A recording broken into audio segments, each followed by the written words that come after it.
Good evening. If you could all be seated, please. It being October 3rd, 2021. Got it. I got it, Phil. 7:15 p.m. I call this town meeting to order. Oh, October 4th. October 4th. I wrote the 3rd. I should have read the warrant. I will entertain a motion to admit. Ms. Mandichelli. Mr. Moderator, I move that the following persons be admitted to this meeting: Darren Klein, Tony Doherty, Stephanie Connolly, David DeBarry, Jacob Coney, Debbie Davis, Joseph Parisi, Art Clark, John Clipfeld, Robert Williamson, Michael Stein, Kevin Olson, Edward McNeil, Brendan Rooney, Brian Carter, Danielle McKnight, Buddy Miller, Thomas Romeo, Allison Kane, Marion McKay, Kevin Fusco, Debbie Carboni, Rob Carboni, Jason Smith, Patrick Daly, Phil Healy, William Donahue.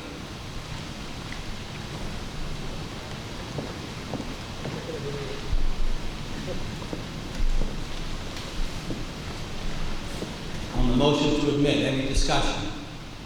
Seeing none, all those in favor, please say aye. Aye. Opposed? Unanimous?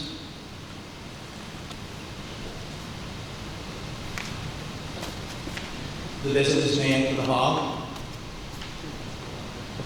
And if they're all here already, any visitors not affiliated with a board or committee should be sitting in the chairs along the far wall to my right.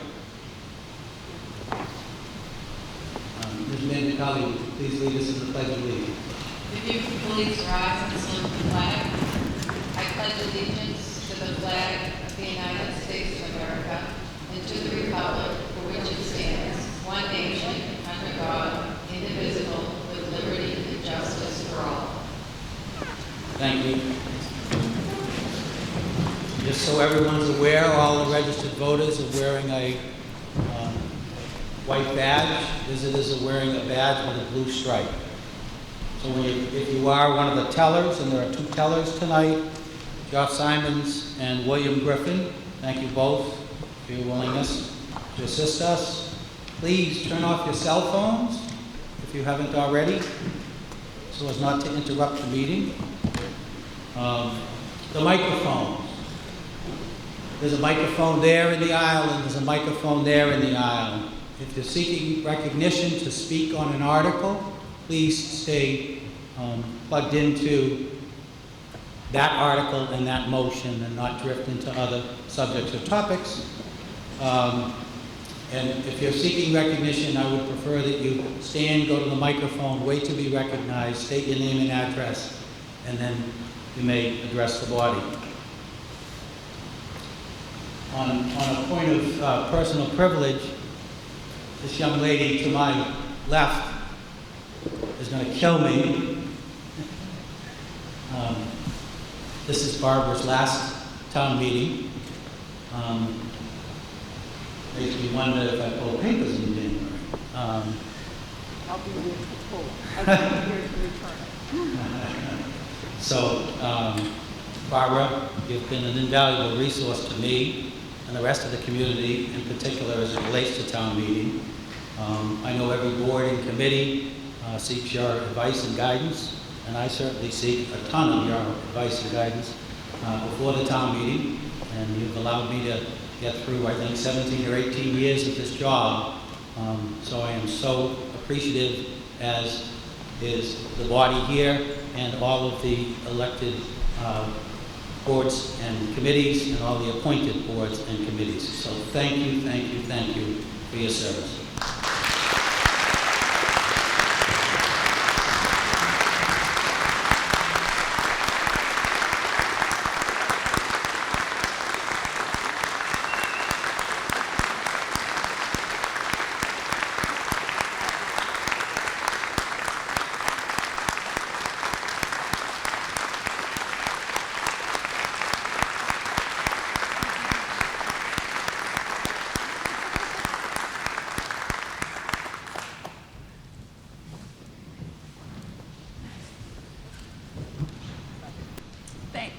well, you caught me by surprise. I'm truly moved. I have to tell you that it's been an incredible journey for me and a privilege, an extreme privilege for me to have served on you. It's been 4 decades, and so it's just time, that's all. But it's been the most rewarding experience of my life, thanks to my fiance, of course, and I truly am honored to have sat in this position for so long and to help in any way that I could, if I did. It just makes me very proud and happy, and I'm just totally moved. I just want to say thank you. I'll be here for a couple more months, but this is my last town meeting, and I will miss it incredibly. I will miss all of the people. I won't miss setting up. But I do thoroughly enjoy the institution of town meeting and elections. And I really hope that I've been of service to all of you, because that was my goal from the beginning. So I thank you from the bottom of my heart for allowing me to be your town clerk for the number of years that I have. Thank you so much.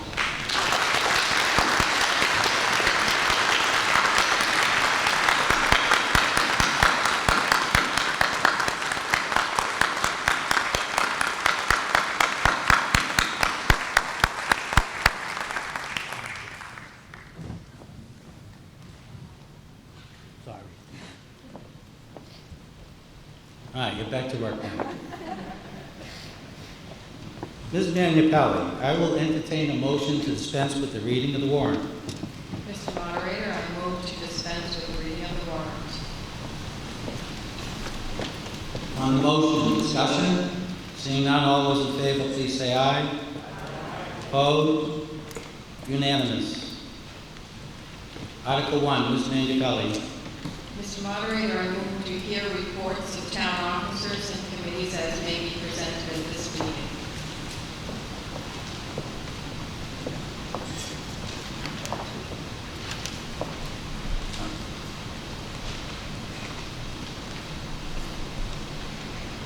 Hold on.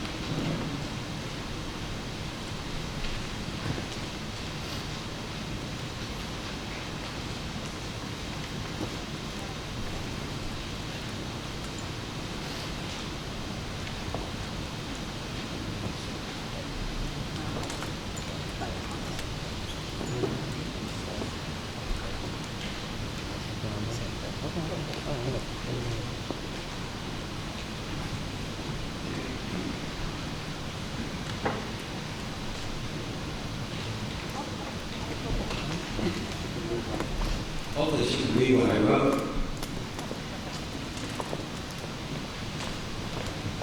Mr. Moderator, I move to dispense with the reading of the warrant and dispense with the reading of the service by the constable. See, this is why we need Barbara. Now, this is where we need to write motions and book over there. But that's close enough.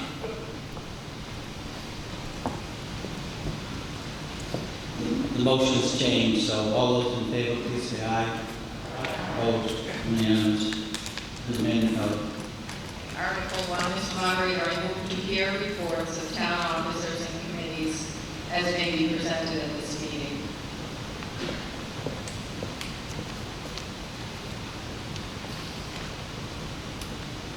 I don't have anyone on my list this evening. Are there any boards or committees seeking to make a report? Mr. Wallman.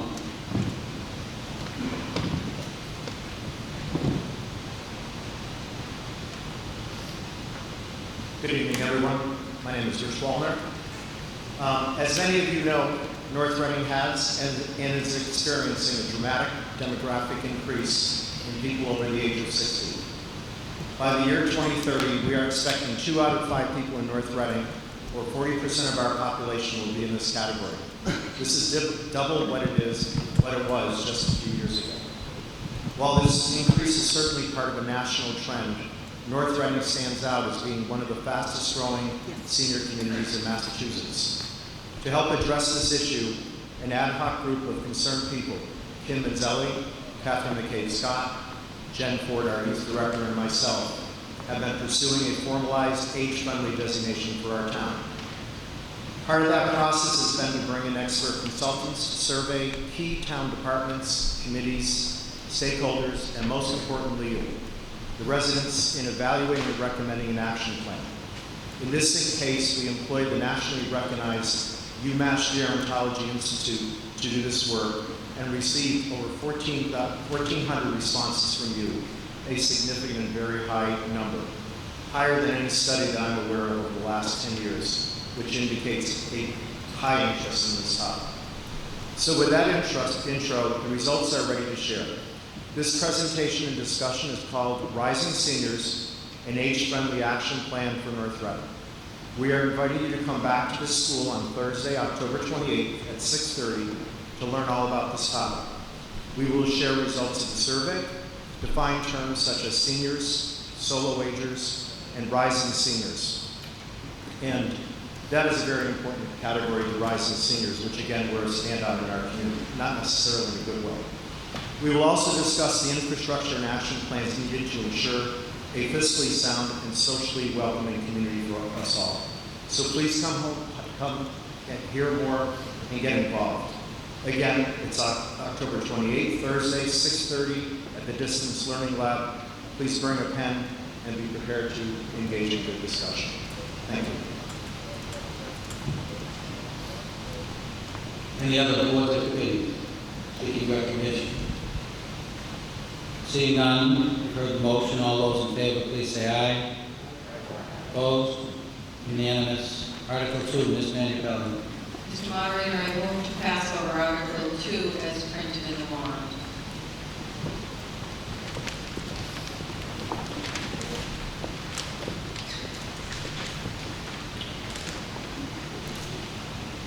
We have the motion. Any recommendation for the Board of Selectmen?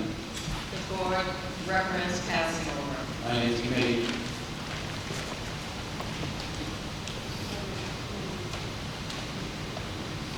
Finance Committee recommends passing over.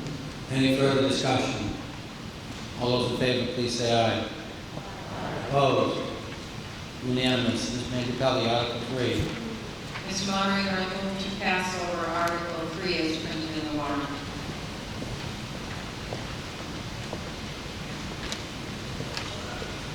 Recommendation from the Board of Selectmen. Select Board recommends passing over. Finance Committee. Ms. Oden. Finance Committee recommends passing over. Further discussion? Seeing none, all those in favor, please say aye. Opposed? Unanimous. Ms. Gonzalez.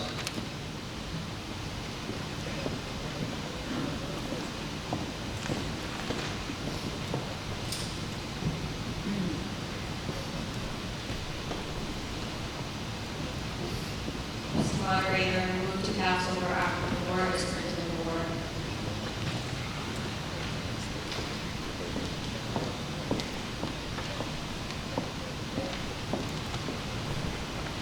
Recommendation from the Board of Selectmen, Ms. Gonzalez. Select Board recommends passing over. Finance Committee, Ms. Herbert. Finance Committee recommends passing over. Any further discussion?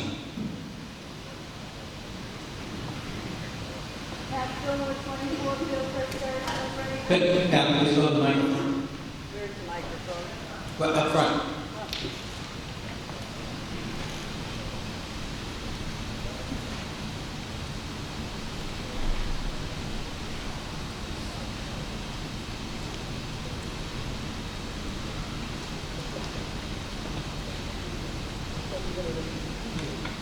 Tax bill number 24, bill for third. I'm just curious as to why we're passing over these appropriate money for capital improvements and money to the stabilization. I'm just curious as to why we're passing over everything. We're just waiting for the free cash to be certified. Okay. Further discussion? Seeing none, all those in favor, please say aye. Aye. Opposed? Unanimous? Article 5, Ms. Gonzalez. Mr. Moderator, I move to pass over Article 5 as printed in the warrant.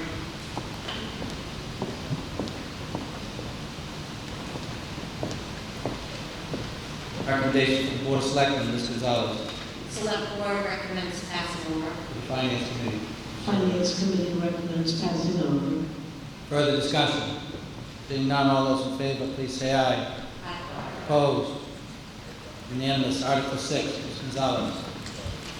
Mr. Moderator, I move to pass over Article 6 as printed in the warrant.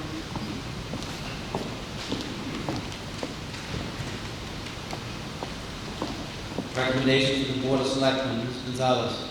Select Board recommends passing over. Finance Committee. Ms. Silver. Finance Committee votes for passing over. Any further discussion? Seeing none, all those in favor, please say aye. Opposed? Unanimous. Article 7, Mr. Wallner.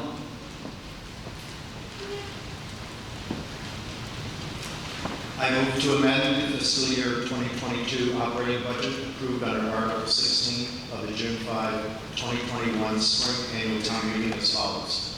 Increase line 110 from $498,709 to $501,001, to increasing funding from Parks and Recs revenues for line 110 from $190,677 to $222,677, while also decreasing the raise and appropriate funding for line 110 from $309,032 to $278,324. Increase line 111 from $121,490 to $145,390 by increasing funding from Parks and Recreation revenues for line 111 from $121,490 to $145,390 as specified in Article 7 as printed in the warrant.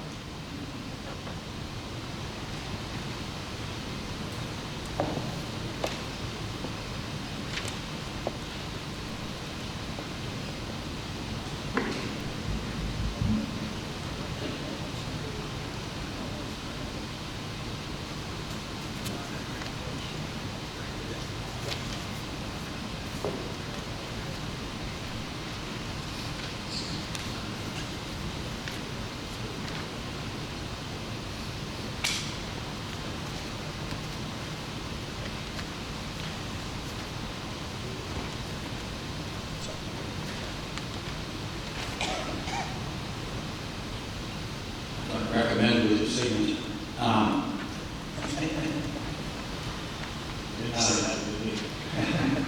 Recommendation from the Board of Selectmen. Recommend. Recommend. The Finance Committee, Ms. Silver. Finance Committee recommends. Any further discussion? Seeing none, all those in favor, please say aye. Opposed? Unanimous. Article 8, Mr. Wallner. Try to do this smoothly this time. I move to rescind the authorization to borrow $425,000 for the project entitled Storage Tanks Painting Repairs approved in the fiscal year 2022 capital expenditures approved under Article 21 of the June 5, 2021 Spring Annual Town Meeting as specified in Article 8 as printed in the warrant.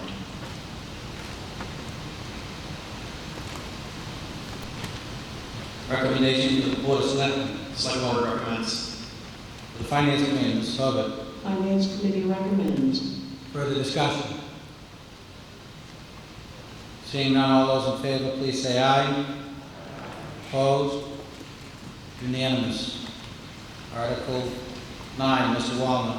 I move to amend the fiscal year 2022 capital expenditures approved under Article 21 of the June 5, 2021 Spring Annual Town Meeting as follows. To fund roadway rehab and reconstruction with $200,000 in free cash while reducing the previous authorization to borrow from $700,000 to $500,000 by rescinding $200,000 of the previous borrowing authorization as specified in Article 9 as printed in the warrant.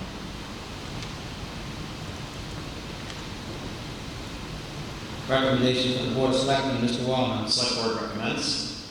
For the Finance Committee, Mrs. Hobart. Finance Committee recommends. Further discussion? Seeing none, all those in favor, please say aye. Opposed? Nay? Have a no? Unanimous. Article 10, Mr. O'Leary.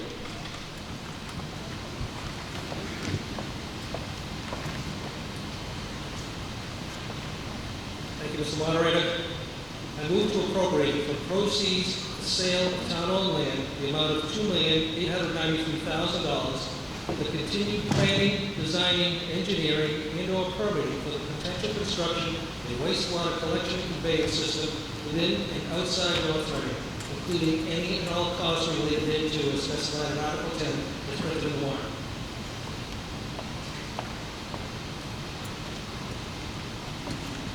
The recommendation for the Select Board, Mr. O'Leary. The Select Board unanimously recommends.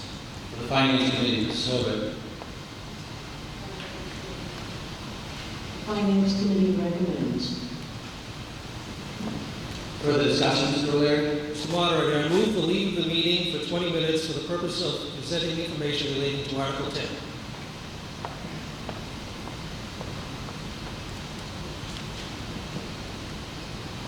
We have a request for a 20-minute leave of the meeting for the purposes of a presentation. All those in favor, please say aye. Opposed? Motion carries. 20 minutes, Mr. O'Leary. Town Administrator Michael Gilberto will be making the presentation. Thank you, and I will try to move faster than 20 minutes. A bit of background with regard to this particular article. Currently, any residential and commercial development in North Reading requires construction of an on-site septic system. Other than a single parcel at the end of Concord Street near the Wilmington Town line, there's no wastewater public sewer utility available in the town of North Reading. The concept of public sewer in North Reading has been reviewed over the course of multiple decades, and the town has, at various points, for various reasons, elected not to proceed. A little bit about why the Select Board believes we need public sewer.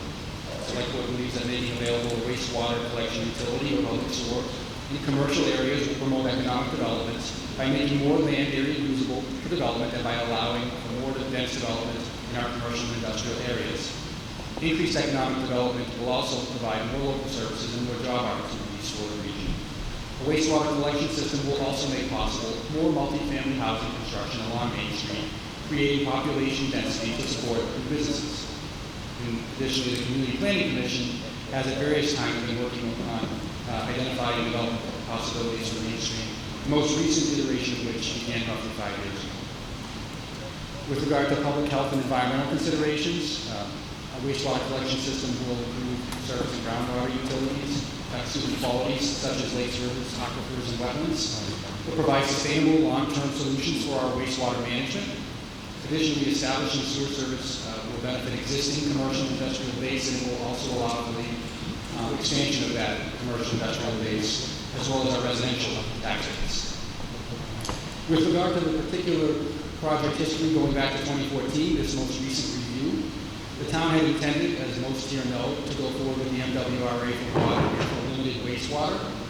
However, due to significantly higher costs for the water, as well as limited capacity for wastewater, when compared to the opportunity for the town of Andover and the Greater Lawrence Sanitary District, the town elected, with town meeting's approval in 2018, to enter into a 99-year agreement with the town of Andover for water, and to also pursue a connection with GLSD, Greater Lawrence Sanitary District, for wastewater.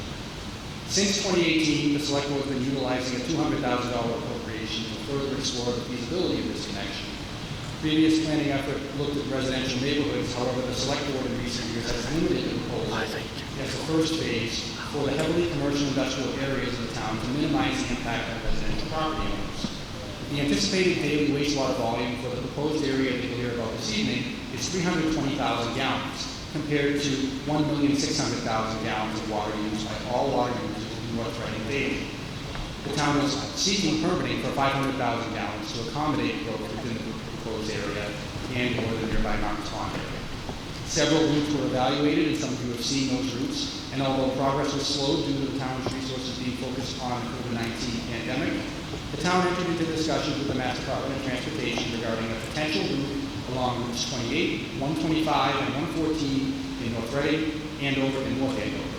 The result, there is a route through North Reading to establish a wastewater connection to the Greater Lawrence Sanitary District. The map up on the screen will show you that route. It's oriented so that north is to your right, the west is to the top, and to the left is south of the town of Reading. And you'll see the blue line running lower left to upper right. That's Main Street, Route 28 here in North Reading. There are two legs that come off of that area. To the right is North Street going by the town hall and eventually getting to Oakdale Road and Route 62, ending at the basically the driveway for the Oakdale and Edgewood development that's ongoing across from Benevento. Further to the south, it would go off of Main Street down Park Street, make a left on Concord Street, and would go just to near the end of the Concord Street run right before that parcel that I identified earlier in the presentation. And you see that, again, the stretch is focused on a pretty heavily developed commercial and industrial area. The conveyance of the SIP from North Reading to GLST, the plant is in North Andover. It's a green square to the right-hand side, looking at two black boxes.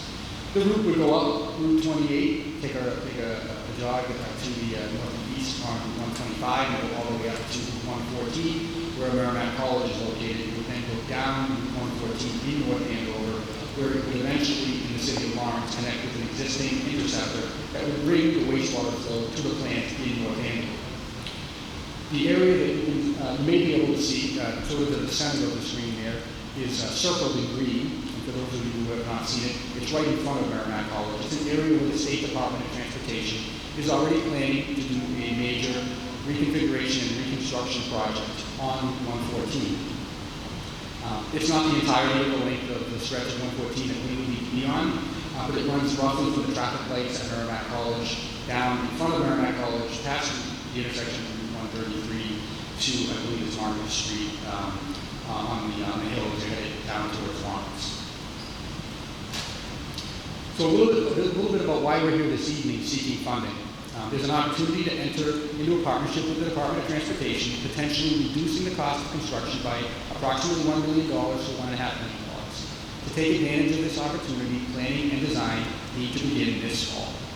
The DOT has generally has a policy of restricting access to recently paved roads for 5 years after construction is completed. So the earliest we could access this route to put a wastewater pipe in the road would be 2031 under that schedule. A request for construction funding is anticipated to be brought to town meeting in October of 2022. Investing in design now will better position the town for an anticipated expansion of federal and grant funding to be available for infrastructure and economic recovery. And this shows you a little bit about the project schedule. Over the next year, we will be engaged in permitting, sewer finance, planning, and updating our property value analysis, as well as preliminary design work, at the same time that the Mass Department of Transportation will be doing their design. So this shows you the preliminary cost estimate. I'm not going to go through the detail, but it summarizes the cost for our request here this evening at $2,892,000. I will note that we've broken it down between the in-town wastewater collection system, which was the first map I showed you, and then the out-of-town conveyance, which is the second map. There are other costs, most notably of sewer financing and update on our analysis of the property value impact of adding sewer, which we believe will lead to an increase. This is the final design and construction cost estimate. It's not pending here this evening. We anticipate bringing this request to you a year from now, in October of 2022. And you see it's a significant number at $113 million. And we've broken it down into phasing. It's roughly $31 million for the in-town construction and roughly $68 million for the out-of-town construction, with some other related costs of about $14 million, bringing you to that grand total of $113 million. For tonight's warrant article, we're proposing to use money that the town received from the sale of the J.T. Berry property located on Lowell Road. The funds are limited to capital investments and debt service, and the funds cannot be used for annual operating costs such as employee salaries or benefits, assessments, or other annual expenses. We received $19 million from the sale, and the select board is looking to use just under $3 million of those funds this evening for the proposed planning and design. The town also has an application pending with the state for $100,000 that will help offset that cost.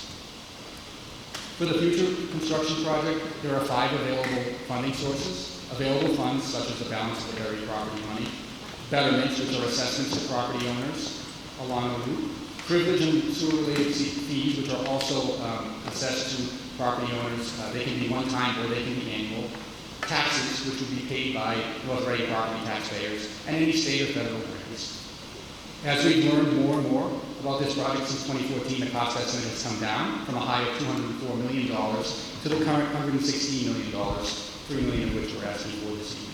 The next year will be spent advancing the design to compete for federal or state funds and exploring the above options to develop a project financing plan that is balanced and feasible for all. So this slide, and I will just, it's a highlight of the handout that you received as you walked in here this evening, which showed scenarios. Mr. Moderator, how many time? 8:39. Okay. Okay, thank you. With regard to the cost, what we put together is our assessment at this point in time of what it could look like in terms of the impact for the property taxpayer and for the abutting property owners who would be paying betterment. And I want to be clear, these are projections at this point in time. We've done our best to try to project for you based upon feedback that we received over the past month or so with folks who are wanting to know what the financial cost would be or could be for this. And so what we've done here, and what you see on the slide here, and what the numbers in red and black and bold on the worksheet represent, are the so-called worst-case scenario. If the $113 million project had to be paid only by the taxpayer or only by the abutting property owners who are betterment, or some combination thereof, the numbers that you see in red on your worksheet show you what it could be. Some of you know we have a bylaw with regard to assessments that state that the property owners would pay 50% and the town or the taxpayer would pay the remaining 50%. We don't know whether that's the right model for this based upon the way we would assess this, so it's possible we would be asking a town meeting for a special approval for a different ratio. That being said, using that as an assumption, we've shown this 50-50 model. For the average single-family home, the assessment in your property taxes above your existing bill would be $566 if it were a 50-50 share. We've developed this model that shows a sewer unit betterment charge, and what it is basically what would the amount be that an abutting property owner would pay for a betterment cost. And what we've tried to do with that is to try to identify it to approximately represent what the cost would be to a single-family homeowner along the route. There aren't many, but there are some in the areas, particularly on Park Street and on North Street. So the average single-family taxpayer, whether they're on the route or not, would be impacted to the tune of the $566 that I've identified. Those who live along the route would be assessed, in this model, a betterment expense of $1,752. That's for the low-end user. A high-end user, such as a restaurant, they might be 10 units or 10 times that dollar amount in the model. And there are different ways to do it. Some have done it by land area, some have done it by frontage along the route, others have done it by water consumption. And we really need to learn more about what the project would look like and what construction we would be doing, and further evaluate those factors to come back with a model that would work. If we would adjust this and to assign a greater portion to betterment and reduce the amount to the taxpayer would see the cost go down from $566 per year to $284 per year. But that unit that I mentioned, one sewer unit betterment charge, would go up to $2,628. On the far right on this slide and on your worksheets there, you see we've shown a model where none of this is paid by the taxpayer and all of it is paid by betterment. I'm happy to continue with those.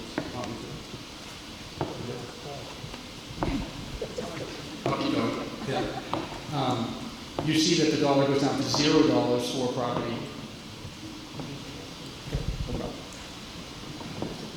The taxpayer would see a $0 impact, but the abutting property owner in the form of betterment could see an amount of $3,504 per unit. And we've listed the assumptions that we use, the average single-family home value being $615,000, our current tax rate of $15.63, a borrowing term of 20 years for the betterment, for 30 years for the taxpayer. And what you see, we're trying to give an idea for the town in response to the questions. What could this look like in terms of the expense? Now, the handout that you have in front of you, you'll see if you read down, it shows different scenarios besides the one I just went through. I believe the first one below, the example I gave showed a $10 million offset. So, if we were successful in going to get grant funding from the state or federal government, it would reduce those dollar amounts that I described. And just by way of example, for that 50-50 share, it would go from $566 to $516 per single family taxpayer.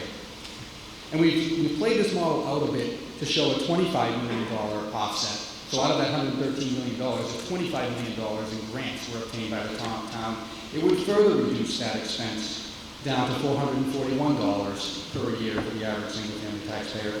And then we went to another model showing roughly $50 million in grants. And it would further reduce it to $316. So we tried to give you an idea here of what the expense might look like in the worst-case scenario, and then to show you what the models may look like depending upon our efforts and the outcome of our efforts to identify funding sources. Anybody who's watched the news in the past 6 months knows there's quite a bit of conversation that's gone on in Washington and continues to go on with regard to federal infrastructure and economic development funding. Some of that money has already come into the state, some of it has already come into the town, and we expect a lot more to be available over the course of the next year.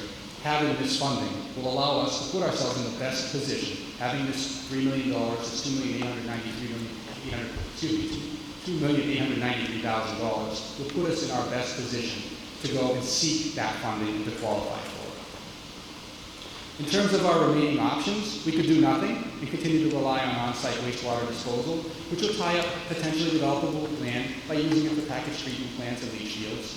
We could wait to gather more information, which at best will significantly increase the cost of connecting to GLSD via the route that I've outlined as a standalone project, and at worst, eliminate the route for the next 10 years due to the DOT's timing of design, bidding, and construction. And finally, we could consider constructing package treatment plants, which would significantly restrict wastewater capacity due to their limitations that they place on suitable land for disposal. So we put this slide up in sort of one page. There is a route here for North Reading to establish a wastewater connection to Greater Lawrence Sanitary District. To take advantage of the option to partner with the Department of Transportation, we need to move forward with planning, design, and permitting now. We have the available funds to proceed with further planning, design, and permitting without impacting the taxpayer and without having to bond. The next year will be spent advancing the design and permitting, developing the full funding plan for the $113 million construction project, including pursuing what we believe will be many available grants. We anticipate presenting a full construction funding request at town meeting in October of next year.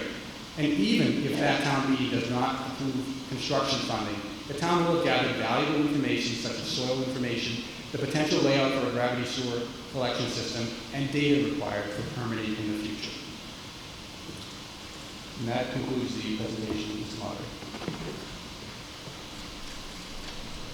Thank you. We're going to the lights go back.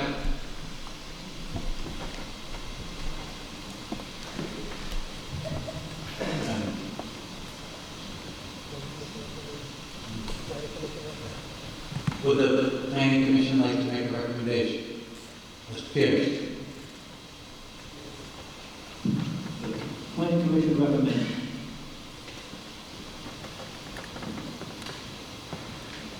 Questions or discussion?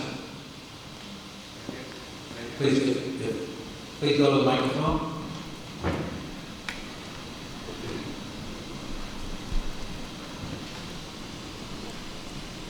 Hi, I'm Jim Cataldo, 7 Samuel Phelps Way. I guess I don't understand, this to me is for businesses. This proposal helps the businesses. We want to bring in people that can discharge more into the sort of system. I guess I don't understand why the taxpayers, residential people, would be interested in this. Well, what is it that we're getting out of this? So, thank you, Mr. Moderator. I think the most significant thing is to open up what we believe is untapped potential on Main Street, allow us the opportunity. Sorry. Am I on here? Just get closer to the microphone, Mike. Thank you. Is that better?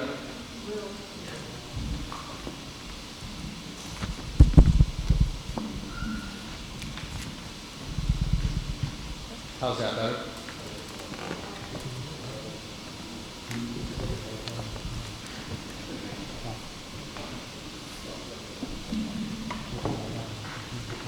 Can you hear me now? Better? Great. Yes, no? Yes, thank you. So, on behalf of the select board, I think that the reason that they're proposing this and that we are proposing this is because it will allow us to take advantage of untapped potential on Main Street, potentially bringing additional amenities to the community, additional capabilities for small business, for restaurant utilization, potentially for the industrial tax base on Concord Street for additional development as well. All of that brings value to the community, brings additional tax revenue into the community. And while we know that that won't pay for itself right away, in addition to that value, it makes available for us additional development possibilities. I hear lots of feedback, and one of the main things that we heard when the Community Planning Commission went through its master planning effort was, how can we have some sort of a commercial center like communities to our north and to our south? And we believe that this is something that will open up that possibility. With regard to the taxpayer, I think we share the concern, which is why we need to go through this effort. We know that just going to the taxpayer and asking the taxpayer to pay this, it's a very, very expensive number. That's not something that I think we feel is feasible to do at this point in time. But we felt it was responsible to show you what that could look like. We really do need to find a balance in terms of not just the investment from the taxpayer, but the investment from the abutting property owners as well. So that's sort of a quick answer. But if I may just ask one more question. You're asking for $3 million to do the study. I mean, that's a lot, and then you've got scenarios that you might get $10 million in funding. I mean, what's the probability of obtaining a good amount of funding to offset this? So, Mr. Goodwin. Thank you, Mr. Moderator. Can you hear me now? Okay. So, with regard to the probability of securing the funding, the state has a pretty aggressive infrastructure investment program called MassWorks, which the town has been a beneficiary for. Just to give you the idea of the scale and scope, we had a $6 million water investment project, and we were able to get $3 million, so 50% of the cost. They've awarded large amounts for projects in other areas, going up to 25, $30 million for other areas where there is significant commercial investment. And that can be in the form of commercial development, it can be in the form of housing as well. So, we don't know exactly what we'll get, but I think we feel that what we're looking for at the federal level at this time, based on what's available, and at the state level, is not going to be unreasonable, and that there will be significant ability to access funds to bring down this cost. Just the first part of the question, Mr. Moderator, just repeat the first part of the question.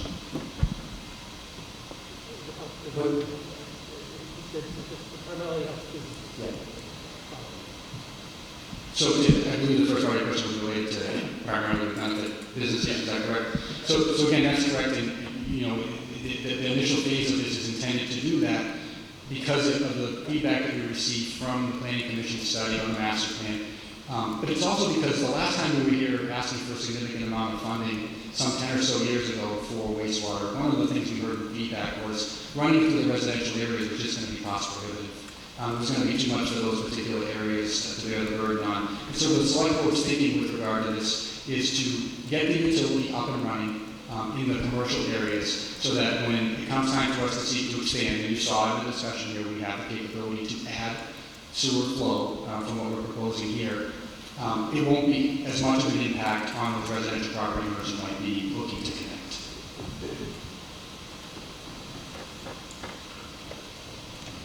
If you're seeking recognition, please go stand at the microphone, and then I can call on you. It helps to move things along. Thank you.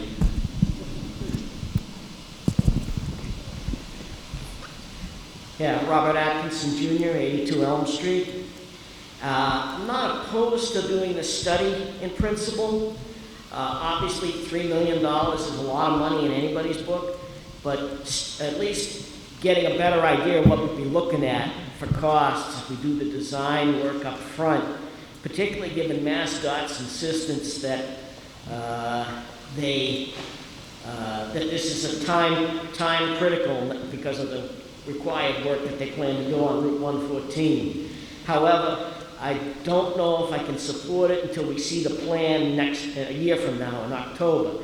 But I'm not opposed in principle to appropriating the money As for grant money, I tend to discount that only because the federal government is running a $30 trillion national debt at the moment. And the state has got its own money troubles. I'm not sure that stealing money from or getting money from the federal government really helps, because it's all coming out of our pockets eventually anyway, in the form of just a different pocket, whether it's federal taxes, state taxes, or local property taxes. That being said, I'd like to at least see a plan. Also, my biggest concern is that whatever plan we devise and eventually vote on, I want to make sure it has room for expansion in the future, that we don't build something that can't be expanded if we need it in the future. I'm critically worried that at some point we may need to expand it into residential areas, and I don't want us to do something that locks us out of that potential if we need it. Thank you. Ms. Moderator. Mr. Gilberto, just a point that's come up a couple of times.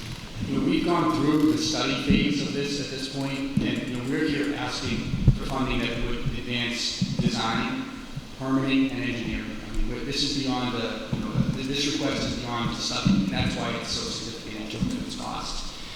To the issue with regard to available funding, prior to the pandemic and the federal government's response and economic recovery attempts, there were funding sources that were out there. Since that point in time, those funding sources have expanded significantly between the promotion on the focus on economic recovery, as well as the focus on infrastructure and the environment. We think that this project checks all three of those boxes. So it would be.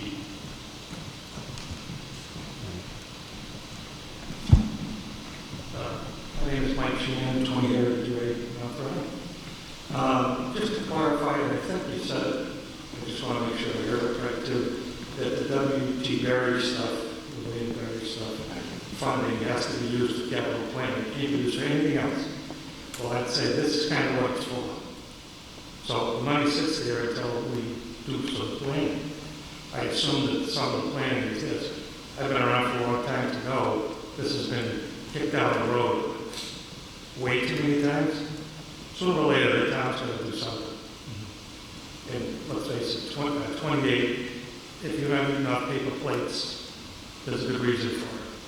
All right, they don't have storage. That's what we need. I know on Concord Street many years ago, there was a hotel supposed to go there. They said, see you later. Septics. There's no tax money coming in from there. That's the only little bit of business the town has. So I'm totally in favor of it. I just want you to clear up that that money can only be used for stuff like this. And I don't know of any other projects you're working on, but this one's significant. Thanks. Mr. Gilberto. Thank you, Mr. Moderator. No, that's a great point to make clear. So the funding source, the $2.893 million, again, is coming from funding that the town received when it sold the J.T. Berry property to Pulte Homes of New England. Again, as I mentioned, it was a $30 million transaction on land that the state owned. For those of you who don't know, we bought it for $1 and then sold it for $30 million and got to keep $19 million. So it's a pretty good deal in terms of the financial impact. At that time, the select board indicated that it felt that the funding should be set aside for economic development infrastructure. And this is exactly that, to advance the design, to advance the planning and the permitting for economic development infrastructure. Further discussion?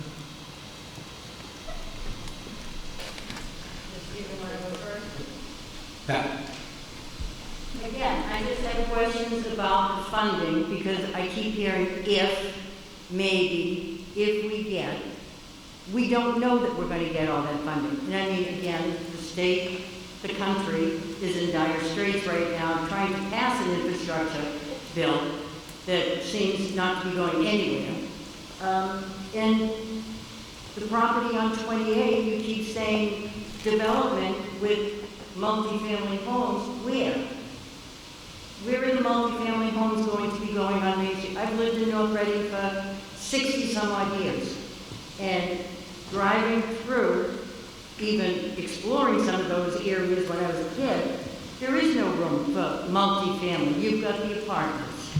But where else on 28 are you going to be able to put multifamily developments?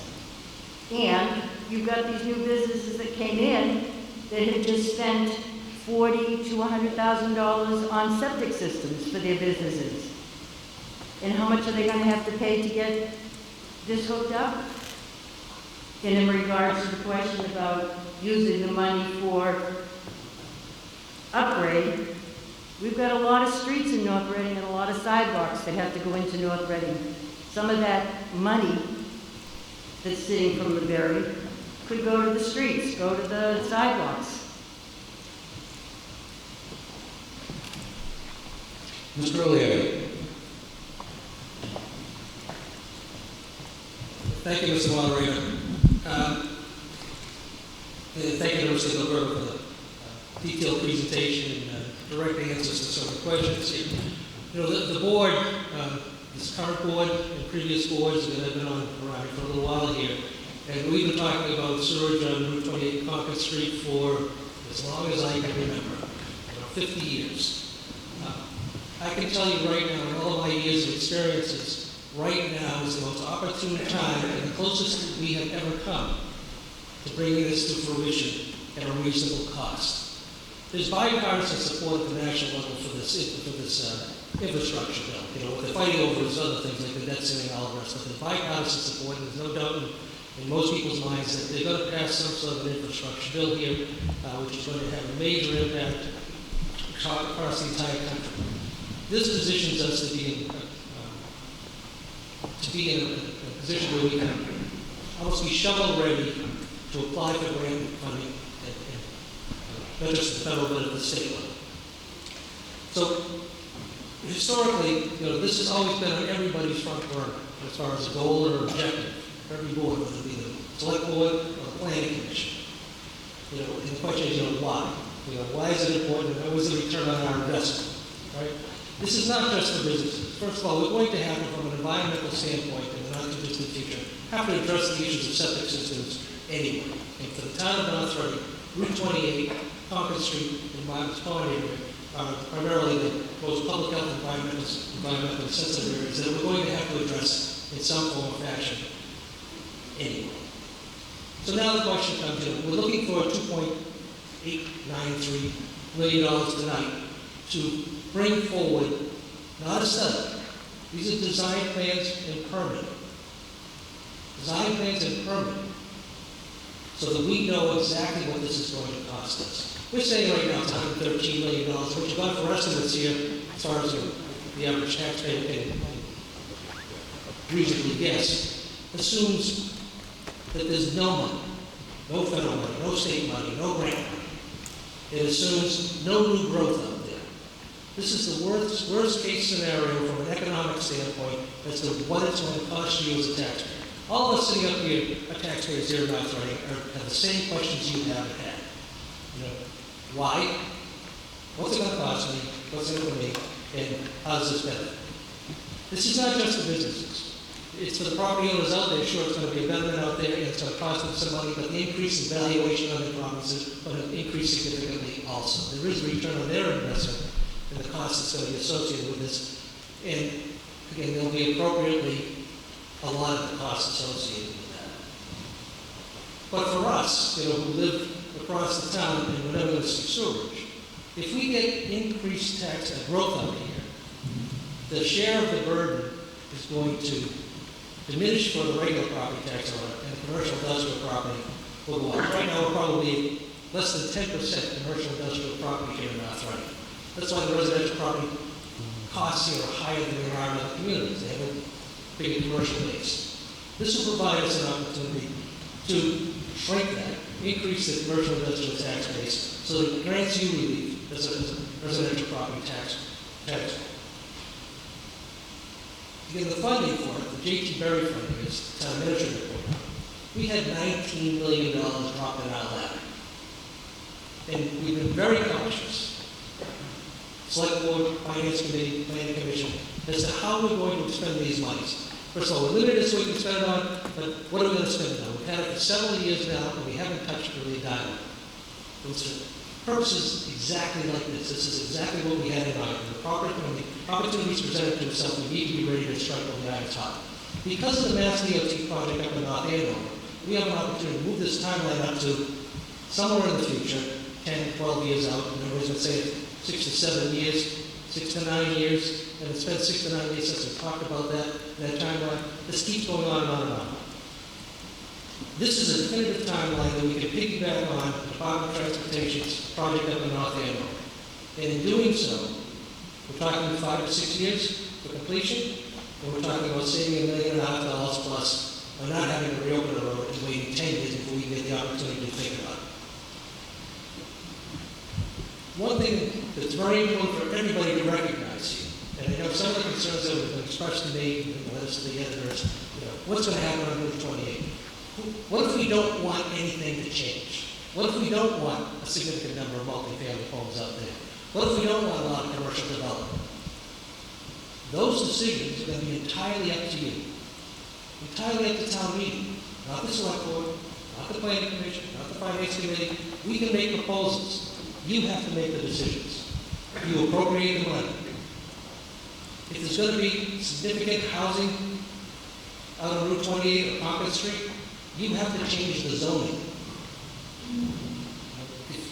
If you want to change the allotment on instead of a 50-50 split, if you want it to be 75-25, 75% for the beneficiaries of these projects, basically people who will be in the district on Route 28, Concord Street, you have the authority to do that. We don't. You have to change the bylaw for this project-specific bylaw, for the funding of it and how it's going to be allotted.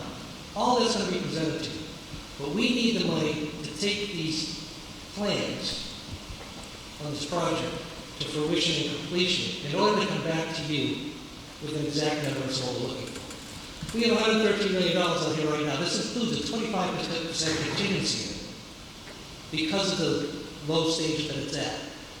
When you go to construction, you generally have a 5% contingency when you're ready to put the shovel in the ground.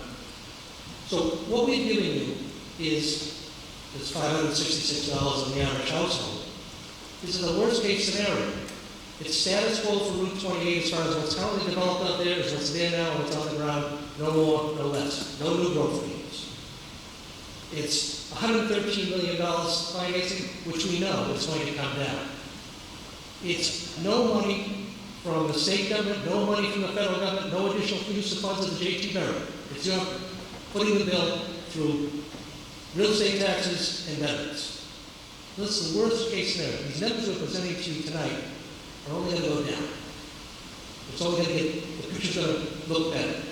But again, very important to stress. It's up to you to decide what you want to see, this community, how you want to see it grow. It's going to take a zoning change. It's going to take appropriations. It's going to take money. And the only ones who can decide that is town meeting. So feel confident that no decision is going to be made up here that are going to impact you without your approval. So what we need tonight is we need this $2.8, almost $2.9 million to get it to the point where we can give you accurate information as to what it's exactly going to cost you and present to you opportunities on how we want to allot it. What's the split going to be? 50-50, 65-35, 60-40, 70-30, whatever you want. We will make recommendations, but you will make the final decisions. So we urge you strongly, because of the timing of this, it couldn't have aligned any better between the federal stimulus money that will come, the state monies that are already available and will be coming, and the opportunity for us to save by piggybacking on the Department of Transportation project up in North Andover. You're not going to be able to get it done any cheaper or any quicker. So we believe it's important enough to ask for this money now to get through the design stage, which is again a study, design stage, and the permit, so you can make an informed decision. We're using the money that was given to us to a stroke of luck, a lot of hard work, thanks to Representative Jones, and let's put this money to good use. Let's get the information we need for you to make an informed decision. So I urge you to support it. If you have any other questions, we're more than happy to answer them. Mr. York. Good evening. Good evening. Jeff York, 427 Park Street, North Reading. Multiple number of questions. that I have we paid, first of all, can you hear me? Have we paid for the debt that we accrued these new schools? Has that been paid down? This school, Yes. it's still in temporary bonding status, we have not gone to final. The reason why I ask that question is that every generation that comes along in a town, they contribute to the community. They contribute to their taxes, and by contributing to their taxes, they build something like the schools that we have in the town. If we remember correctly, the schools were going to be built, that's the middle school and the high school, was going to be built for $88 million. There was a guarantee made that that would be the number, and the number turned out to be $120 million. So as we go forward, we have to think of this as North Reading as our home. In our home, if we have to build something or do work on our house or expand our house, we pay for it, and then we wait until that time comes that we're able to do something else to our home and build it and add to it. My concern here is that the only people that are going to benefit from this are the people that are living here 30 years from now. We are going to have upfront that money through our taxes between now and then. So the other question that I have is that... Mr. Moderator, is that a question or a statement? It was a statement. That was a statement. I'm sorry. Question? Right. So the other question I have is, you mentioned that the town can, through town committee, through town meeting, decide what to do in the future. We can also make that decision tonight by not supporting this effort here. Fundamentally, I'm really actually for it. I think it's a very, it's a program that in time needs to be done.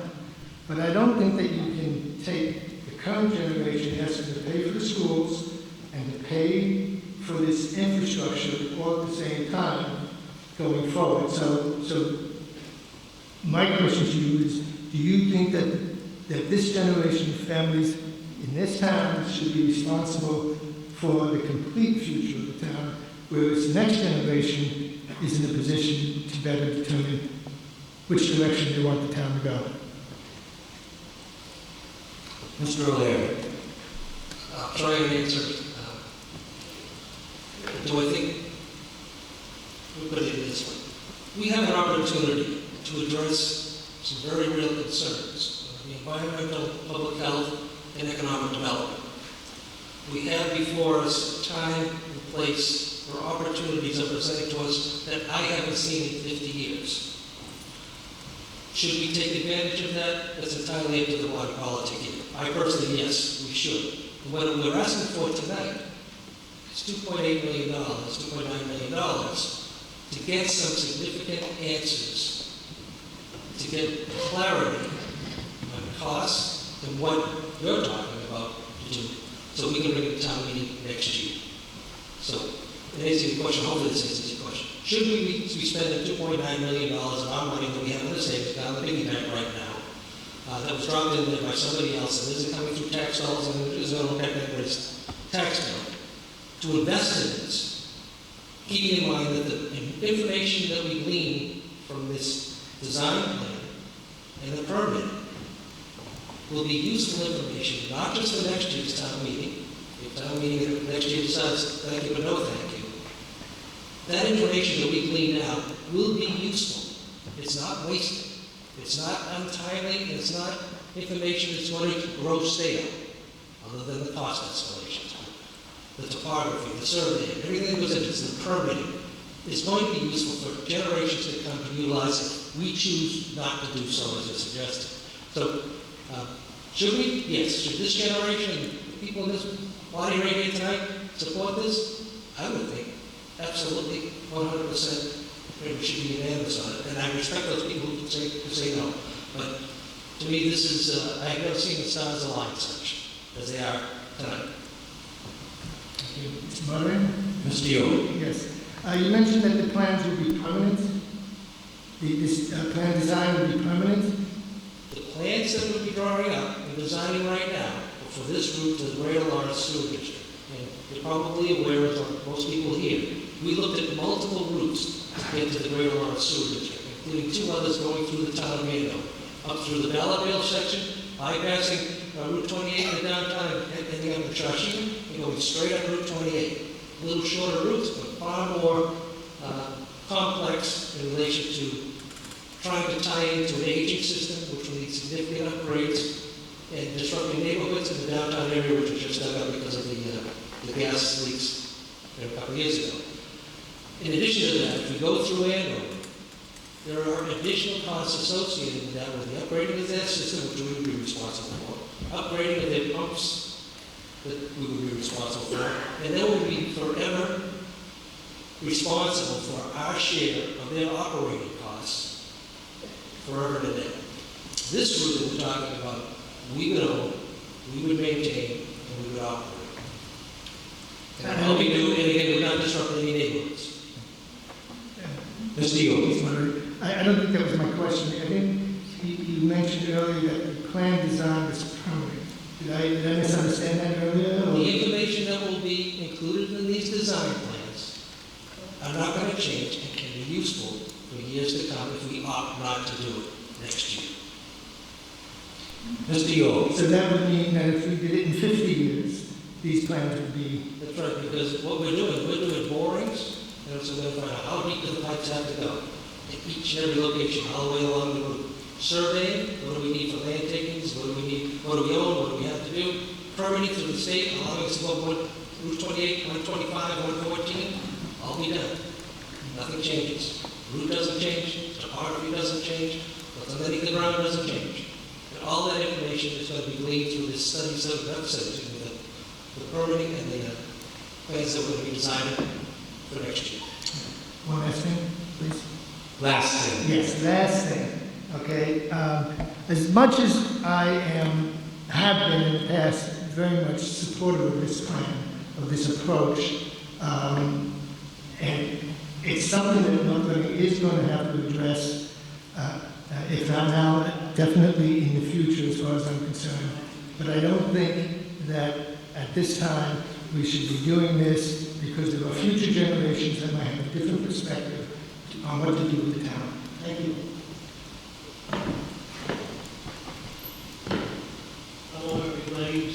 Sir. Thank you for having me here. Name I love this town. I moved to several towns before, and I like this town the best. Name and address for the record, please. North Reading. I have one question. Can I have the name and address for the record? My name is Henry Grazik. Sir, we spoke before the meeting. I said when you're recognized, which I recognized you, I would ask that you give your name and address. I'm out of here, I'm sorry. Okay. Name and address for the record, please. Henry A. Grazik from Chelsea, Massachusetts. 220 Martin's Landing. Thank you, Is that sir. enough? Thank you, sir. Perfect. I'm not trying to be funny.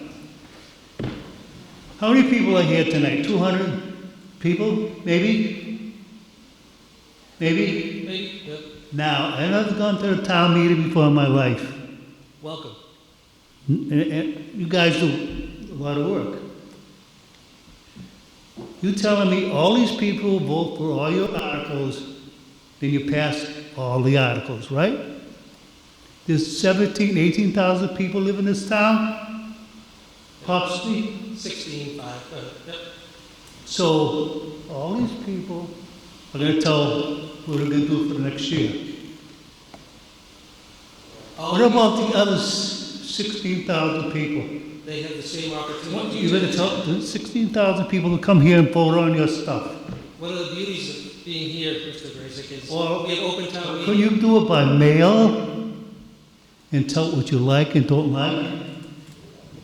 No? Why not? Because our form of government requires an open town meeting, where every registered voter has an opportunity to come and express their views and raise their hand. How many people do you think are going to come here? 200 people? Mr. Grazik, we spoke before the meeting, and I said you needed to ask questions about a motion that's before the body. This is a dialogue about the town meeting process.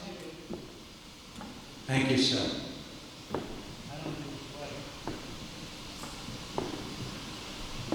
Mr. Hall. Mr. Moderator, my name is Mark Hall, 12 Upton Avenue, North Reading, obviously. I've lived here all my life. Actually, not yet. Unlike the person before me, I lived here all my life and I care about the town. I've gone to the meetings, I've talked to people in groups about developing and redeveloping the Route 28, and we're going to build move the town, all that, let's talk about everything. And I keep saying we've got to have sewer discussion before we can do anything else. And this is where it starts. You use the word opportunity. This is an opportunity for us. We get the money, and it's the first step towards our future and getting what we want to do 28. It's never going to be what we want it to be until we get the infrastructure of sewer. So I'm all for it, and I want to move to the question. Unfortunately, you can't speak and then move to the question. Oh. Someone behind you could, but you can't. Can you? All right, well, I'm done. No, they run me out of here on a rail. Thanks for listening. Thank you. Sir. Moderator, Tony LeRae, 21 Strawberry Lane. So, just have a couple of comments. So while I'm not opposed to a wastewater system here in North Reading, I'm not in favor of Article 10 for a couple of reasons. One is that we don't have a full accounting of the financial impact. While the capital cost number has been out in the public domain for a few weeks now, this is the first time we've seen numbers on benefit charges and also potential impact to the basic of taxpayers. So if you're an apartment, a renter, if you're a condo owner, if you're an over 55 development, so now you're looking at $3,000 plus or minus dollars a year for 20 years. If you're a business that uses, as the example was, 10 times the amount, you're looking at $35,000 a year in a worst case scenario. And we haven't even started to talk about O&M costs or what the increased real estate taxes are going to be because your property value has gone up. I'm also not convinced this is the most cost-effective plan. About 70% of this project is the 8 to 10 mile pipeline that's going to go to Lawrence, which is going to be needed to be maintained by the town. I had asked a question last week on a public meeting about contingency. Mr. O'Leary mentioned 25% contingency. That's not sufficient for a project. It's at its infancy of design. I think our history shows that we've underestimated our capital costs in the past, and that's primarily because we don't have enough contingency. This project is almost entirely underground. There's going to be many unknowns, and we're not going to know those until the job is bid. And then finally, I understand the desire to piggyback on the Route 114 project, but this section is only a small piece of the project, maybe a mile. And it doesn't justify launching into a $2.9 million preliminary design without first having a full understanding of the financial impact.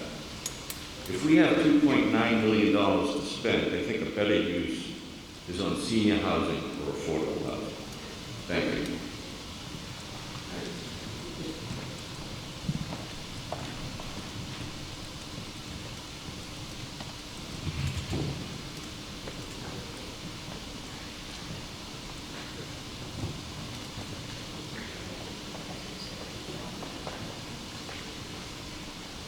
Mr. O'Leary.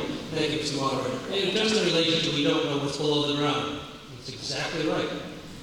What this design study will do, we're going to do borings across the entire section of the route that we're talking about. So we will know we will be able to get the accurate cost estimate as to what the design is going to tell us what it's going to cost us.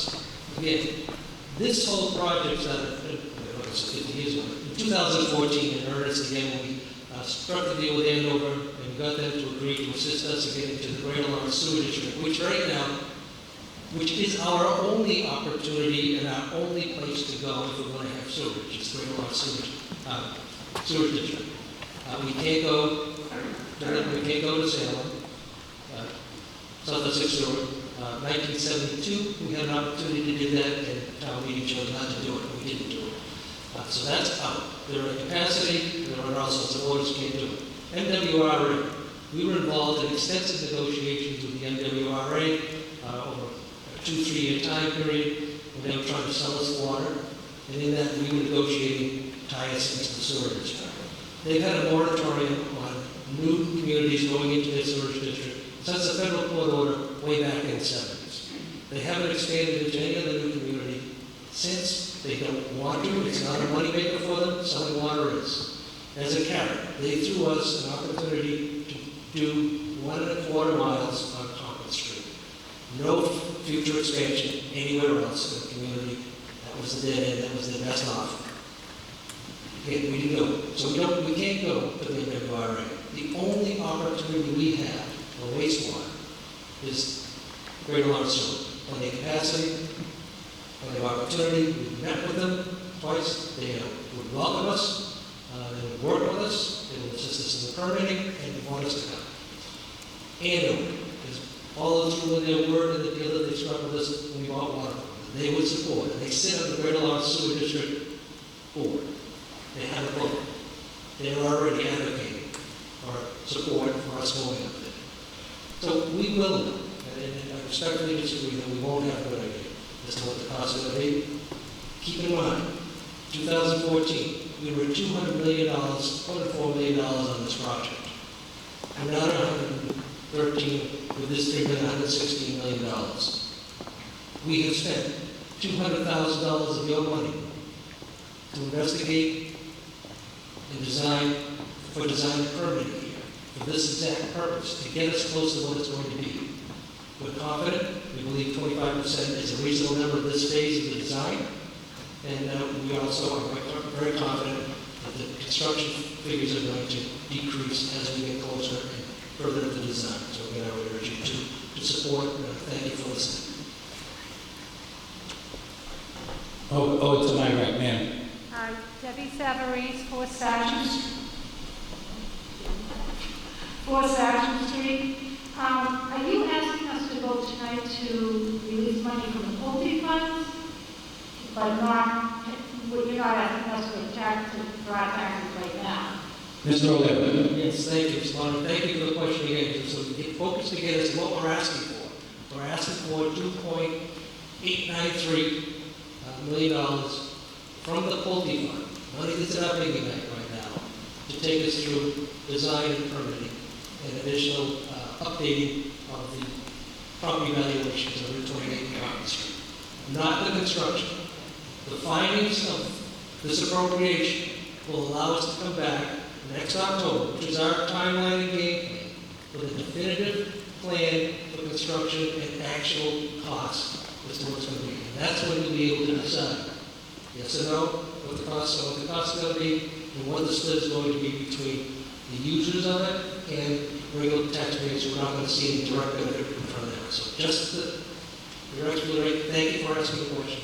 All we're asking for is the use of the poultry money to get us to a point where we can make a well-informed decision. Kathy Morgan, 244 Central Street. Can you go over the streets that were going to be assessed at Betterment? Main Street, Main. small section of Concord Street, of Park Street and Concord Street. And the figures outlined here are for the 116 million? The total project? Or? Total project is 116 million, of which approximately 3 million we're asking to appropriate tonight, so it'll be $113 million that we're looking to finance next year, not now. And these figures would be for that amount? Those figures would be based upon the $113 million, assuming no new growth, assuming no federal money, no state money, no Pulte money, just totally on the backs of the taxpayers, and what would then become the properties that are better, where it goes right in front. So that's the worst case scenario, most expensive scenario, and I can honestly say it only gets better from there. It never goes down. Mr. Pierce.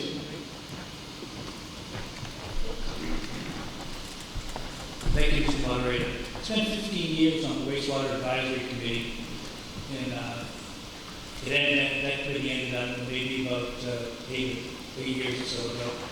And in the process, we developed a matrix to decide where sewer was going to be necessary, not just for businesses, but to provide sewer for properties that had very difficult time putting septic systems in, or very expensive septic systems. And at the time, we looked at the possibility, working with the consulting engineers, of about $50 or $56 million to put that sewer, including those communities. We're looking at double that and more now by waiting. And the opportunity to have part of the project, to get that part of the project done in conjunction with the DOT, it's almost an unreal opportunity. It just doesn't happen that often. The fact that we have it is something that I think we really, if we don't take advantage of it, we're going to look back on 72 as we've made the same mistake twice. Let's not repeat our mistakes. Thank you. Mr. Hall. Thank you. I move to the question. I move to the question. All those in favor? Say aye. Opposed? Motion carries. All right, we are now going to vote on the original motion from 2 days ago. It felt like that anyway. I thought it was the third when I started reading. All those in favor, this is a majority vote. All those in favor, please say aye. Aye. Opposed?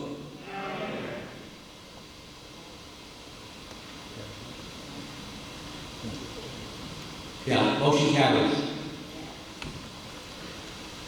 Thank you very much.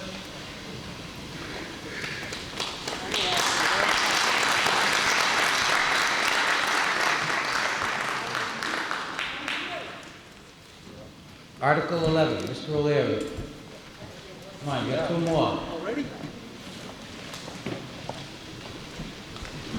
Don't take as long, please. Mr. Moderator, I move to appropriate from overlay surplus the sum of $200,000 for negotiation, mediation, and/or litigation with PMA Consultants, LLC, and Dora Whittier Architects, Inc., and any other appropriate entities concerning the secondary school building project, including any and all costs incidental and related thereto. All as further specified in Article 11 as printed in the warrant.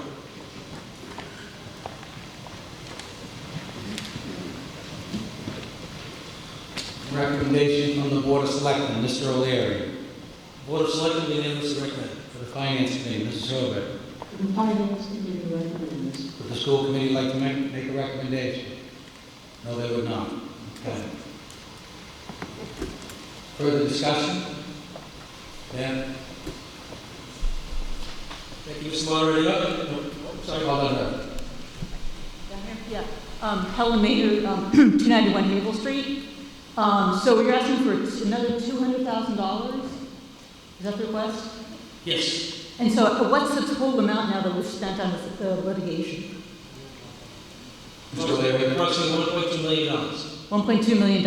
Okay, that's a lot of money. Yes. Okay, so I was on the secondary school building committee, and we've already been to arbitration once with PMA, and we lost. And so this has gone on now for many years. We've sunk a lot of money into it. I think this is more good money after bad. So I'd encourage people to vote against this, honestly. And the other point I want to make is that coming up in a couple of articles, we're going to be talking about the Northeast Vocational Center. And I believe we put PMA back on as the owner project manager. Is that correct? So I don't need to confuse 2 articles I know at one time. But here we're suing them, and now we're giving them an additional contract? That doesn't make any sense. Why are we still pursuing this approach? I don't think it's going to be fruitful. I think it's more good money after that. Thank you. Do you want to respond, Mr. Lawyer? Absolutely. You know, it deserves an explanation, absolutely. You know, if you recall, to reference Mr. Yule's comments here, sometimes our track record can be called into question. In this particular case, with the Secondary School Building Committee, we had certain parties that were responsible to us as a community. Secondary School Building Committee, the state requires each community when they build a new school and get state funding to have an architect and then a project manager. And they enter into contracts with the community. They have certain obligations that need to be met. In this particular case, for those of you that were around, project went somewhat awry in a very quick fashion, which required us to come back to town meeting and ask for more money to build a facility that you now see.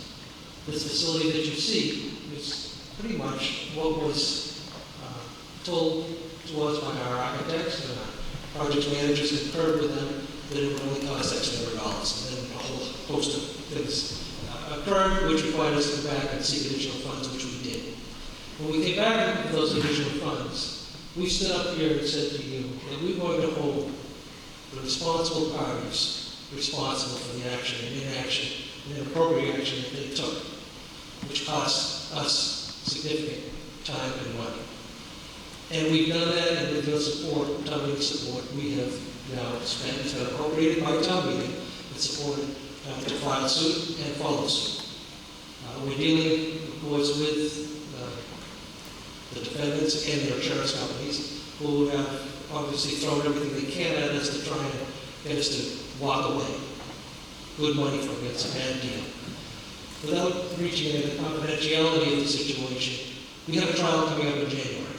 And we've got to get through this trial, and we have expert witnesses that we're contracting with in order to present our case and make the strongest case we can. We believe we still have, and it remains to be a very good, strong case and position to defend ourselves and hold those parties responsible. To walk away at $1.2 million expended already, and for $200,000 walk away to me is irresponsible. You know, there is no guarantee that we're going to win. But when I have a jury in front of us, you know, we have a jury in front of us of kids who are taxpayers, who have told the story as to what happened to the town of North Reading. I'm sorry. If you're sitting there and I'm sitting there, I'm going to have a sympathetic ear. So, we'll go to trial, first week of January. We need these additional funds to get us through the trial, and hopefully it comes out in our favor. If it doesn't, we expect $200,000 more, as we're looking for now. But again, we feel confident in the merits of our arguments, the merits of our case, and we need your support to finish this trial out. Mr. Yule. Thank you very much. Jeff Yule, 427 Court Street. This is not about the money that we have to spend, but it's more about the money that we deserve and have returned to us. The Board of Selectmen have gone through, how many years is it now? Long enough to fight, to protect your tax dollars that have been spent unnecessarily due to the management of the contract with the design. The architect of the project manager. Okay, and they are protecting our money. And even though it's taking more time, I think we knew that it would take time. And I guess for those of you who don't know me, I was on the board at that time. So it's very important that you give them the opportunity to protect your money that you pay in taxes for these schools. So, thank you. Regarding PMA, they're a party that we are suing. In our estimation, they made a mistake. They made a big mistake. They should be held responsible, and they should pay for it. They're still a very reputable firm. But they made a mistake. They haven't admitted to it. and we have to have a disinterested third party make that determination on our behalf. As far as them being the project manager on the proposed school down in Wakefield, the building committee down there and the school committee, which we have a local representative of these 13 communities, interviewed a whole host of applicants. They have a good track record in relation to a lot of the other building projects that they have. They just didn't have a good one as far as we're concerned here. It doesn't make them bad, it doesn't mean it's not going to be, they're not going to do an adequate job or a good job for the Northeast Metropolitan Vocational School Committee. I believe they will. And I think they've learned from their lessons because I think their method of operating has changed a bit based upon the experiences that they had here. So, but that's something we can discuss later on in another article. But yes, PMA was chosen as the project manager down there. That's okay. Further discussion? Seeing none, all those in favor, please say aye. Aye. Opposed? Motion carries. Thank you very much. Article 12, Mr. O'Leary. I mean, I just support this one. I move to pass over Article 12 as written in the warrant. No way.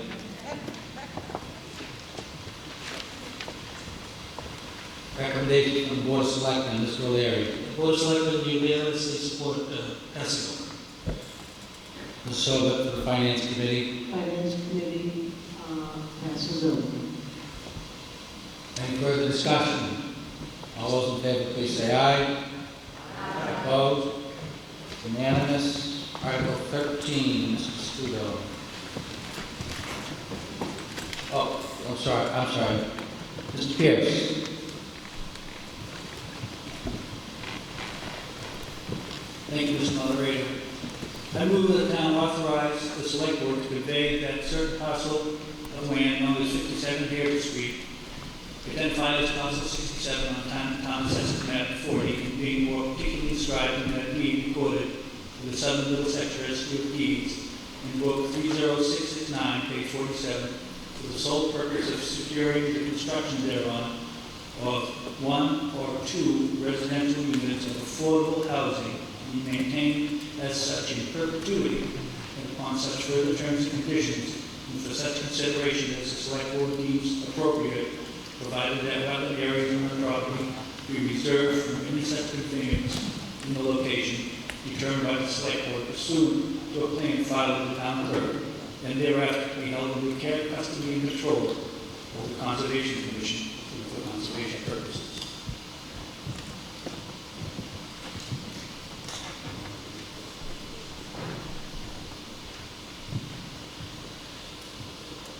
Mr. Pierce, I understand you'd like to take a leave of the meeting for purposes of a presentation on this article. Yes, sir. I'd like to leave 10 minutes for the presentation by our planning officer.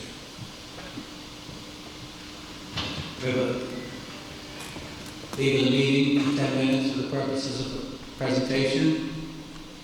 All those in favor, please say aye. Aye. Opposed? Mr. Knight, you have 10 minutes. Thank you, Mr. Moderator.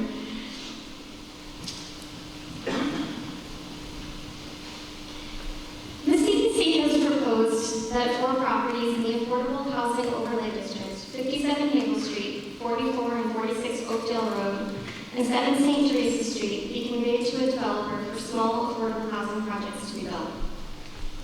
The properties are zoned to allow for this, and the CPC went through a planning and screening process to identify all of the properties in this district in 2008, but the town currently still owns all of these properties. The parcels, along with 19 others, were rezoned in 2008 with the Affordable Housing Overlay District. These properties are scattered throughout the town's residential neighborhoods.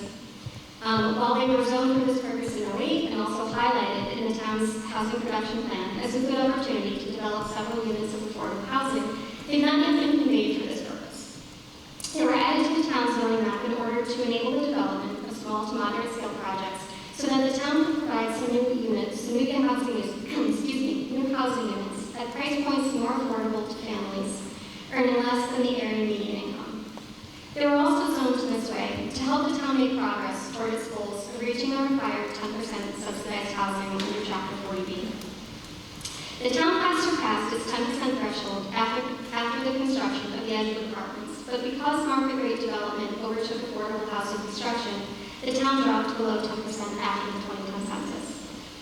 Currently, the town's subsidized housing inventory is still based on the 2010 census and shows an affordable percentage of 9.6%, or a gap of 22 units. However, when our SHI is recalculated later this year based on the 2020 census figures, our gap is expected to increase to about 50 units, continuing our possible vulnerability to new 40B developments that may be proposed in areas not desired by the town. Through development in the Affordable Housing Overlay District, as well as several other strategies, the CPC continues to attempt to facilitate the creation of new affordable housing, both to meet our 10% requirement under Chapter 40B and to provide much-needed housing for those who are not in the median income brackets. This is a town-wide overview of where all the properties are in the Affordable Housing Overlay District. The bold red print shows these properties. There are 23 in total, though only 4 are being proposed at this time for conveyance.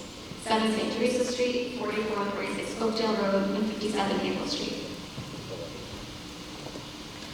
The properties in the Affordable Housing District can have, by right, single or two-family homes, or by special permit, multi-family homes up to 8 units, if affordability requirements are met. This zoning allows a mix of affordable and market rate units. Since holding a neighborhood meeting, a site visit for each property, and attending 2 select board meetings at which this was the topic of discussion, and after receiving direct feedback from many of others, the CPC is aware that if development does take place, the neighborhoods would prefer further restrictions beyond what the zoning allows currently. To this end, the CPC is proposing, through the motions to be made for each article, further restrictions on the use of each property, as I will explain in further detail. Here's a closer look of the location at 7 St. Teresa Street. The property is located behind the multifamily building at 258 Main Street. Several single-family homes are across the street, and the undeveloped parcels next to it and down and across the street are owned by the Conservation Commission and are not proposed for development. If this were not an overlay district, it could be developed with 1 single-family house under its underlying Residence B zoning. The CPC intends to propose, in the motion for this article, that the number of residential units on this property be limited to 2, and that any homes must be affordable in perpetuity. Additionally, the CPC would like this motion to give the select board the authority to convey all or a portion of the property in case they wish to retain it for another future municipal use. The zoning requires that there be 12,500 square feet of the property for a duplex and 10,000 square feet for a single-family house, which could potentially leave an acre for another municipal use if that was desired. 44 and 46 Oakdale Road together make half an acre. The road was extended and improved with paving and a water main and hydrant several years ago. There are some wetlands to the north and across the street, so a filing with the Conservation Commission would be required, since work in the 100-foot buffer zone would be needed, depending on the placement of a home, or could be needed, depending on the placement of a home. If it were not in the overlay district, it could be developed with 1 single-family house with its underlying Residence B zoning, pending conservation approval.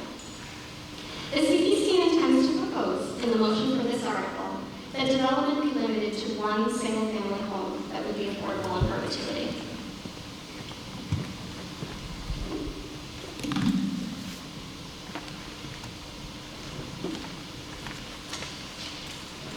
Maple Street is a site that belongs to an RMLD before the town acquired it in a land swap.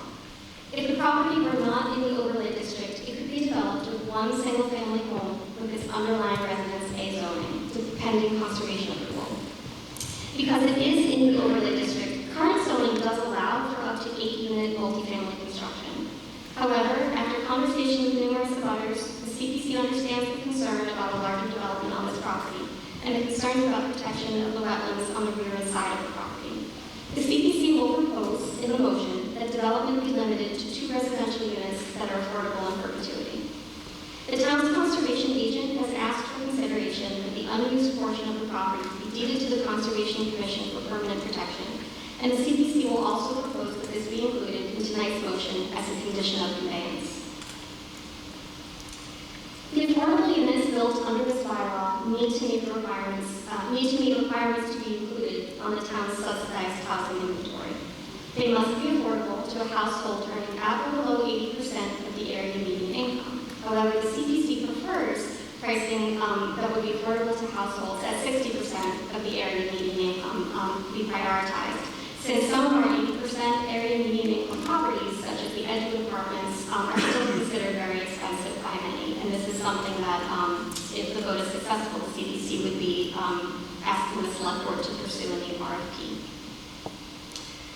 The CPC would like the town to convey these properties for no money to a nonprofit affordable housing developer. They are not asking that they be sold for market rate development, and this will be reflected in the motions. No new zoning for these properties is proposed. Any developer selected would be asked to hold neighborhood meetings to present their project and answer questions and work with the neighborhoods involved. For projects within 100 feet of a wetland, the developer will need to file with the Conservation Commission. No development is allowed in the wetlands or within 12 feet of them. All projects would be subject to grading and drainage plans to be approved by the Board of Health as part of the septic approval. The two properties located on unaccepted ways, 7 St. Teresa Street and 4446 Oakdale Road, would also be subject to a determination of access by the CPC, which includes a public hearing. If a development project or projects are chosen, the developer will be required to meet all requirements under the State Wetlands Protection Act and the North Reading Wetlands Protection Local Bylaw. The process to be followed would be the same as all development projects in North Reading. A qualified professional wetland scientist is hired by the developer with their work reviewed and verified by the North Reading Conservation Commission. An independent peer review could also be required. All work in buffer areas, or 100 feet from wetlands, would be subject to permitting by Conservation Commission, including a public hearing. The COMCOM could give an approval with conditions or a denial for work proposed in wetland buffer areas. The suggestion was made to flag wetlands prior to town meeting voting to allow for conveyance. However, the town is already aware of wetlands in the vicinity, and any development is dependent upon new flagging and new Conservation Commission review. And at this time, I'd like to turn it over to Mr. Pierce, if I may. Mr. Pierce. Thank you, Mr. Moderator. 2008, we passed the Affordable Housing Overlay District, and we haven't really done too much with it. And as Daniel pointed out, this is not an attempt to make our 10%. However, every one of these units in perpetuity will count from now on. The development of these properties is not going to, this is not a 40B where we don't have control over how the development goes. Each one of these properties will have to be developed the same as if anyone of you bought that property and went to put a house there. It would have to meet all the conditions put forth by Building Department, Health Department, Conservation, everybody has to be all of those things. We've actually been approached by Habitat for Humanity, although they're not the specific person to do this necessarily, because there will be an RFP put out, and many people, or however many people wish to address that RFP, we'll just choose, we'll try to, with the Board of Selectmen, we'll choose the best one for this project that we think meets all the criteria that we had in the RFP. So what that does, it shows that there's interest out there from groups to help us produce some affordable housing. So at the end of tonight, I hope we all going to go home to our homes, and hopefully with satisfaction of providing homes for people less fortunate than us, so they have homes to go to as well. Thank you. Recommendation from the Board of Selectmen, Mr. Studo. Select Board recommends passing over article. For the Finance Committee, Mrs. Over. The Finance Committee recommends we believe that it's time that North Reading made an attempt to create some additional affordable housing that was not a 40B. And so it was unanimous that we recommend this. Mr. Studo. I move to pass over Article 13. move to pass over as a parliamentary procedure. The main motion is not now on the floor. The motion to pass over is on the floor. If you'd like to speak, you may speak only to the motion to pass over. If you're waiting to speak so that you can speak about the article, you can get up to the microphone and speak about the motion to pass over, and you don't want it. May I ask a question regarding the main motion, which I think may relate as well to the motion to pass over, to further understand the article so we can vote on passing over? Okay, I may cut you off. Go ahead. Okay, thank you. My name is Andrew Pearson. I live at 127 Chestnut Street. I just wanted to further understand, when you mentioned that you were going to be recommending limits on the number of units at these different addresses, if we were to vote for the article, for or against it, are those limits on the number of units, 1 unit or 2 units, is that part of the motion, and it would not be possible for the number of those units to be later increased at a later date, and we are affirmatively voting for no more than, say, 1 to 2 units at 57 April Street? Mr. Knight or Mr. Pierce, I'm going. Well, that is true, and as was pointed out by Mr. O'Leary before, you are the decision makers. You make that decision, it's in the motion, it stays. And that decision is tonight. That's part of the motion, because it wasn't printed in this, which is sort of that's correct. Thank you very much, and thank you for the clear presentation. Any other discussion on the motion to pass over? Seeing no, did you make a motion? Seeing no further discussion, all those in favor of passing over, please say aye. Aye. Opposed?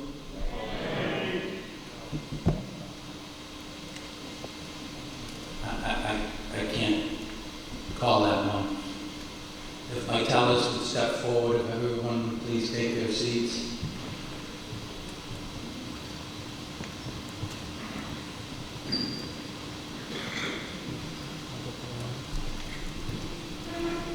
So all those in favor of passing over, please raise your hands.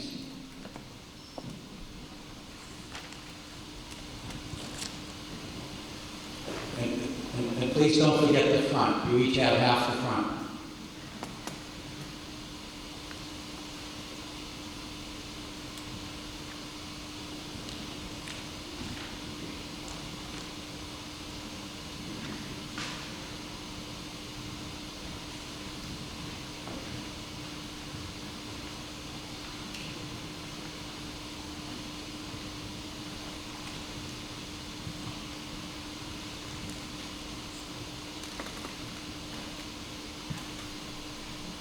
William, you got it? You got the front? Okay. All right. So William, what do you have? 39. Okay. All those opposed? Oh, wait a minute, Jeff. 21. 3921. Okay. All those opposed, please raise your hands and keep them up.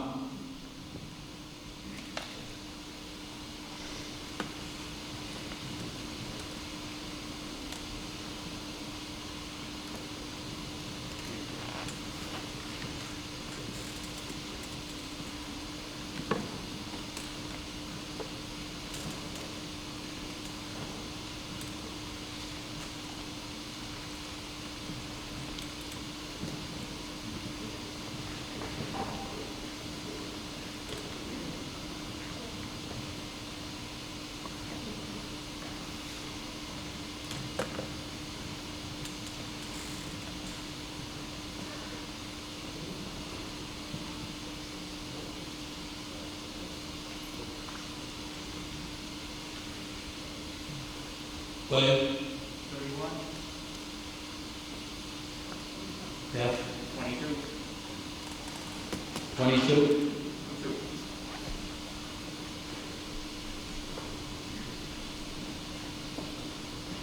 The article is passed over. The vote was 60 to 53.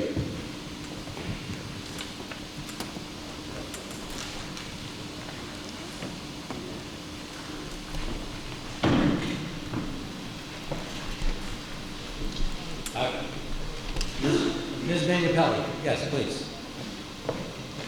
Mr. Moderator, I move that the following person be admitted to the meeting, State Senator Bruce Tarr.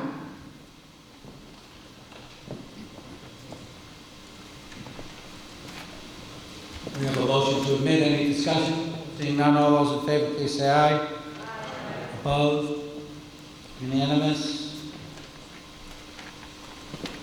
Article 14, Mr. Pierce.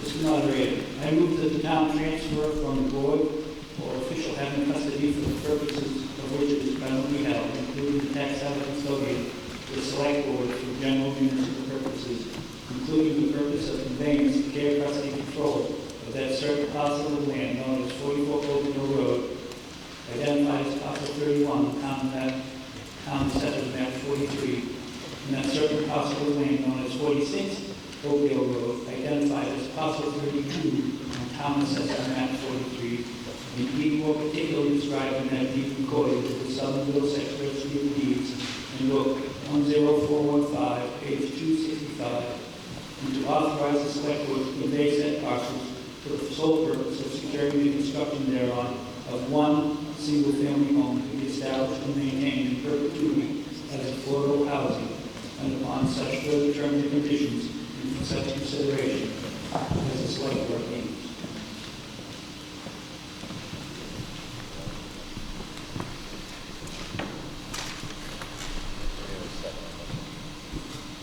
There's no presentation on this, is that correct, Mr. Pierce? That's correct. The presentation that Danielle gave was meant to cover all of these properties. That was our intent. The recommendation from the Board of Selectmen, Mr. Studo.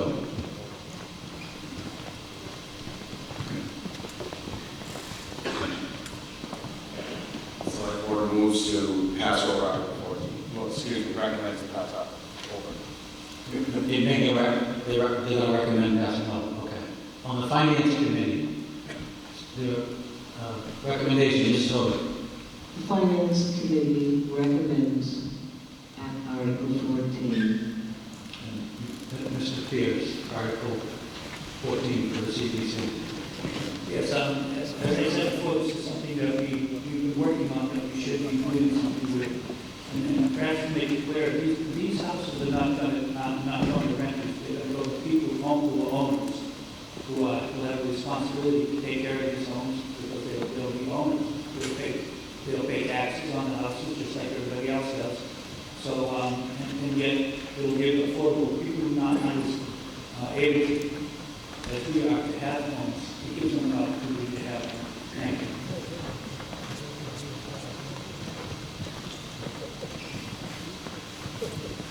Mr. Studo. So, just to clarify, because I didn't make a statement about the other one, just on the thinking of the select board. Please make the motion. If you're making a motion. Well, first I'm going to talk about what? No. If you want to talk about something, you have to talk about the main motion on the floor, or you make a different motion. Motion to select board, motion to move. You want to take it back so you can read it? No, you can, that's fine. Hey, I move to pass. I move to pass over Article 14. It's been a long day, sorry. Now you may speak. Thank you. Now we are ready to proceed. So, what the board wants to do, select board, is come up with a policy for handling what we do with the affordable overlay district. Meaning that rather than the developer kind of do the dirty work or do an RFP, maybe we have a policy to go in. Because I'm a liaison to the CPC, and we definitely need more affordable housing. The question is where and when, and really that hasn't been discussed, although it's been said we should discuss it. It hasn't been done in a way where, you know, for certain parts, there's no policy. So I think it's just it's an arbitrary decision right now where we do it and where we don't. And I just think that that can come up. I can foresee later problems of, we say yes to this, but then what if next year it's something else? Then it becomes, oh, well, you said yes to this one, but not that one. So if you have a policy in place, we can kind of mitigate that future, I don't want to say disaster, but, you know, issue. So. Any discussion on the motion to pass over? Mr. Pierce. Unless there's considerations for changes in the laws and the rules and the regulations of the town of North Reading, these properties will be developed exactly the same as if any one of you bought this piece of property and brought it in, put a house on it. So I'm not sure.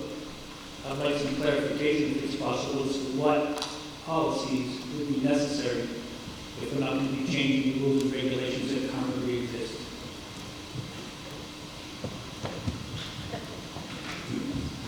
To the question, Mr. O'Leary. Thank you, Mr. Moderator, to answer Mr. Pierce. So we have this affordable overlay district with 23 properties in it, which is a good idea. It's something that I supported back in 2008. I still think it's a good idea, and I embrace the presentation that was made. I think what we need is, from the board standpoint, is a definitive policies as to how we're going to move forward for RFPs. How much work is the town going to do with this in relation to flagging the wetlands, as opposed to waiting for the developer to do it? The developer does it, we still have to review it with our conservation agent. Sometimes we hire special assistants to come in and review that work too. But if we were to do it, we could then determine exactly how many housing units are going to be on it, what's going to be in the RFP, with it, rather than requiring town meeting action to say there's only going to be one house or two houses. The board can, looking at each individual policy, parcel that the developer is going to be. And I would do this in concert, I suggest we do this in concert with the CPC moving forward, specific to the affordable housing overlay district. So again, don't get any misimpression that the board is not supportive of affordable housing, or that it didn't support the affordable overlay district. We did. And now that it's finally coming forward for our consideration, what we'd like to do is develop more definitive policies as to how we're moving forward. Just the time to do it.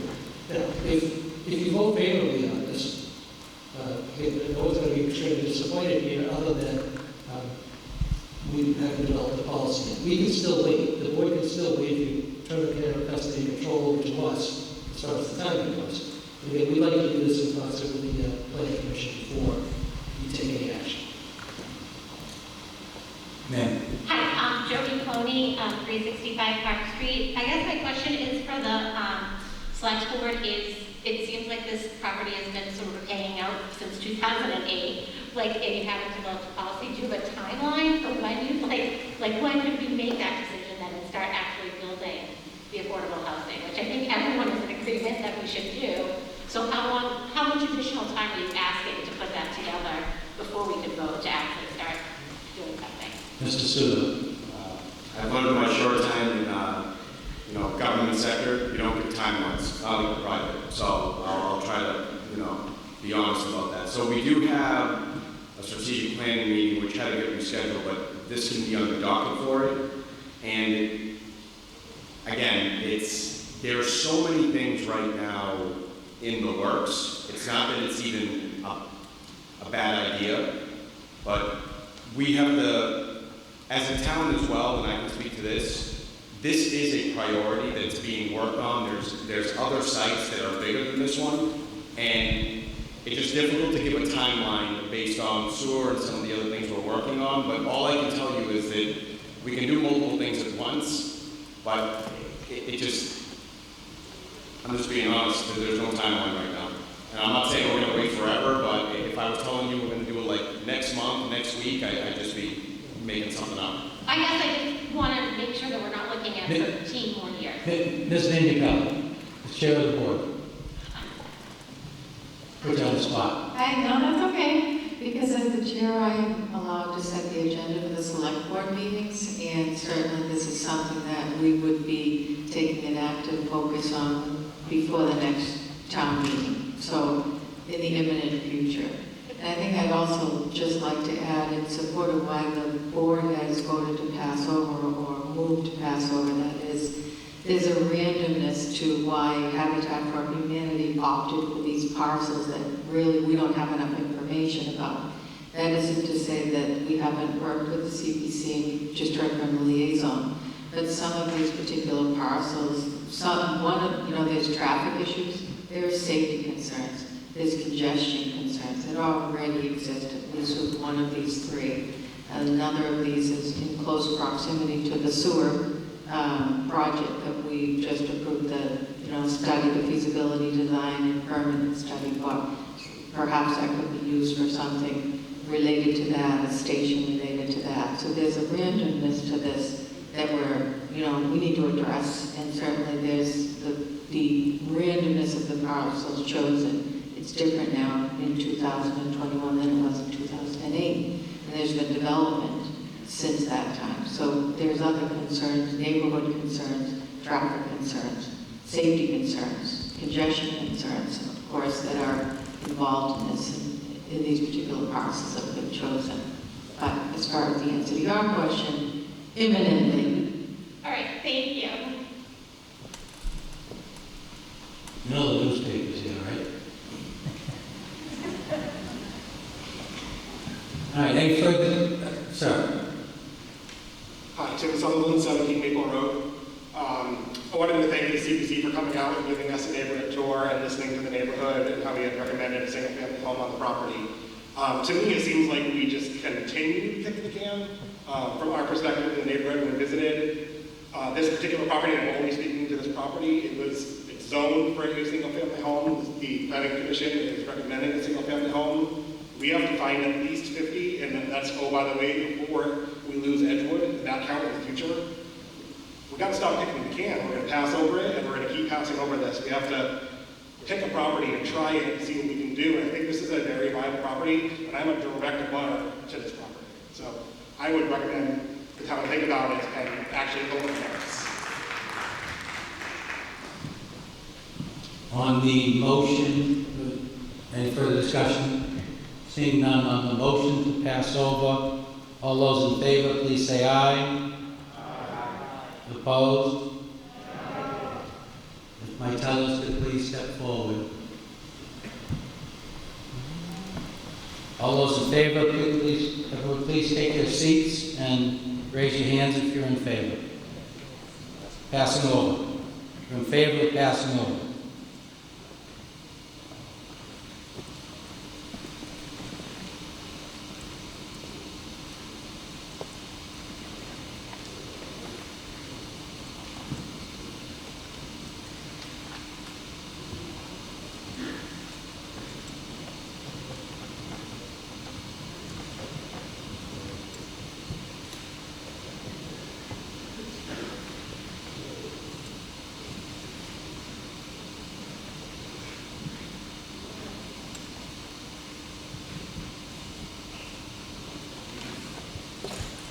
William. 31. Daphne. 14. All those opposed to passing over?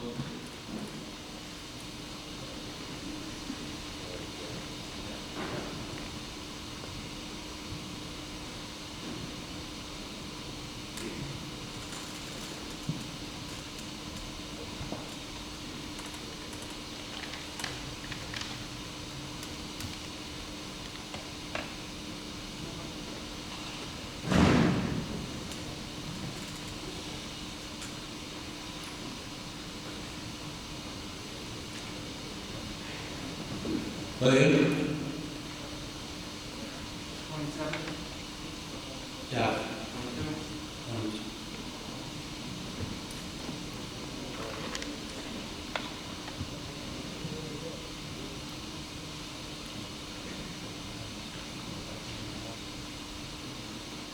The motion to pass over failed. We are now back to the main motion, which is on the floor.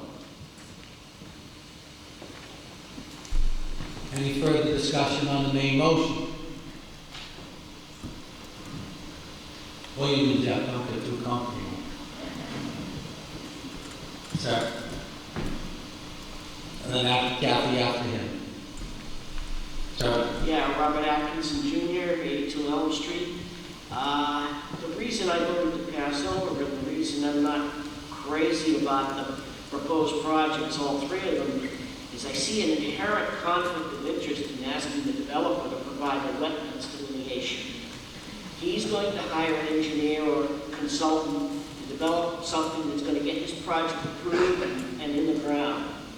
I think the town should be doing that work, and that's why I feel that there should be a plan in place for all of the affordable housing properties in the overlay district for the town to inventory the wetlands and develop the boundary conditions.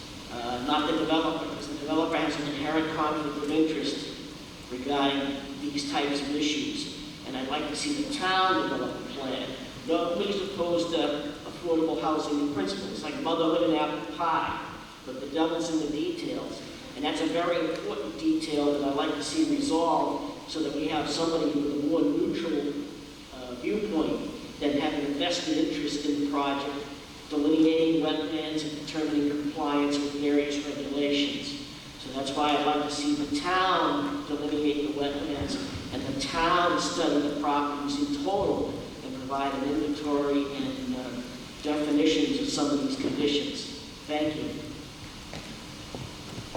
Ms. Williams. Kathy Morgan, 244 Central. We're selling these properties. Mr. Pierce.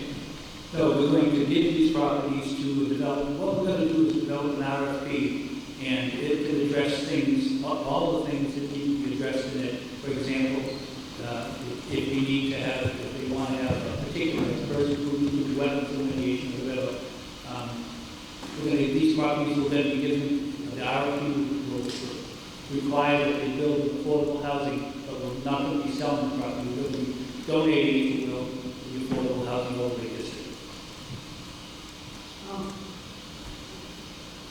Sir. Mike Bachara, 34 Heritage Way. Just want to talk about the process. I met Danielle extensively. I've been to 2 Zoom meetings. We did a tour and so forth like that. And I think people are getting the wrong impression. Nobody's really against it, Mr. Dare. Nobody's against affordable housing anyway. What I'm concerned about, and this happened before, and Steve O'Leary brought up as well. My concern is the randomness. 3 out of 23 properties, and the fact that somebody had already talked to the town planner or you, Habitat for Humanity, so somebody's talking out there somewhere. What designates 3 properties out of 23? So I'm speaking up, but I've lived there over 28 years. My house is wetlands. Several about, I don't can't exactly say, but it was a while ago that somebody tried to develop off of Haverhill Street. They put 4 housing units up there, which was great. But somebody tried to come in years ago and try to put up high-rises and so forth. And my concern at the time, because I lived there for 28 years, is extensive wetlands. You can walk out from here to that table, and you're up to your knees in mud. And you know, you talk about it, and we do the properties. My concern is I haven't had water this time and so forth. Fine, but alluding to the previous property exam, at least the wetlands, people were out there looking at it. And they made the determination. That's why Steve O'Leary was brought up. Is the randomness that wanted me. Why not have a policy? Everybody in this room that abuts wetlands properties and so forth properties knows that this property developed. This is why I'm up here, not because I'm against anything, but what I am is for my neighborhood and my concern. Heritage Way is a brook from the easterly direction that runs through the back of my house is a stream, goes all the way to the power lines. And like I say, you can walk up there any night. And this year we got an inordinate amount of rain. You go out there right now and walk up to your knees. The town engineer was out there with Danielle, and we were out there last Thursday looking at the property. And Danielle said, well, we were originally we were talking it could be up to 8 properties. My concern was, how can I, as a homeowner, about the property, and concerned about all the people in my neighborhood, when you move trees and so forth, the water goes somewhere in this place. Recently, a young homeowner in Heritage Way bought a property and had to do sewage, extensive sewage into his house. That's all I'm concerned about. The welfare of everybody in the state, and like Steve and other people mentioned, at least have a policy. Say this is affordable housing fine, you can do it. There's no other concerns. That's why I'm glad, and y'all correct me if I'm wrong, we recently included the wetlands for those people who come in and look at it. And they should be part of it before you do anything. I'm not against affordable housing. But we used that the first time, and a lot of people there were on Chestnut Street were concerned about the traffic. That intersection is so bad, you cannot put up a fixed light, correct me if I'm wrong. And when is the last time we did a traffic survey? I've done with other cities. I was a former city employee myself for another city. We did traffic studies every so many years. When is the last time we did a traffic study? So, I mean, these are things that should be brought up first. And I might be more amenable to it. But I want to be concerned for the welfare of my neighborhood and of residents. I've been a resident for 28 years. So it's not that people don't deserve affordable housing. People that live here deserve the rights to live here for 30, 40 years, not to walk up knee deep in water and mud and be assured of it. That's all I said. Thank you. Thank the select people for their testimony.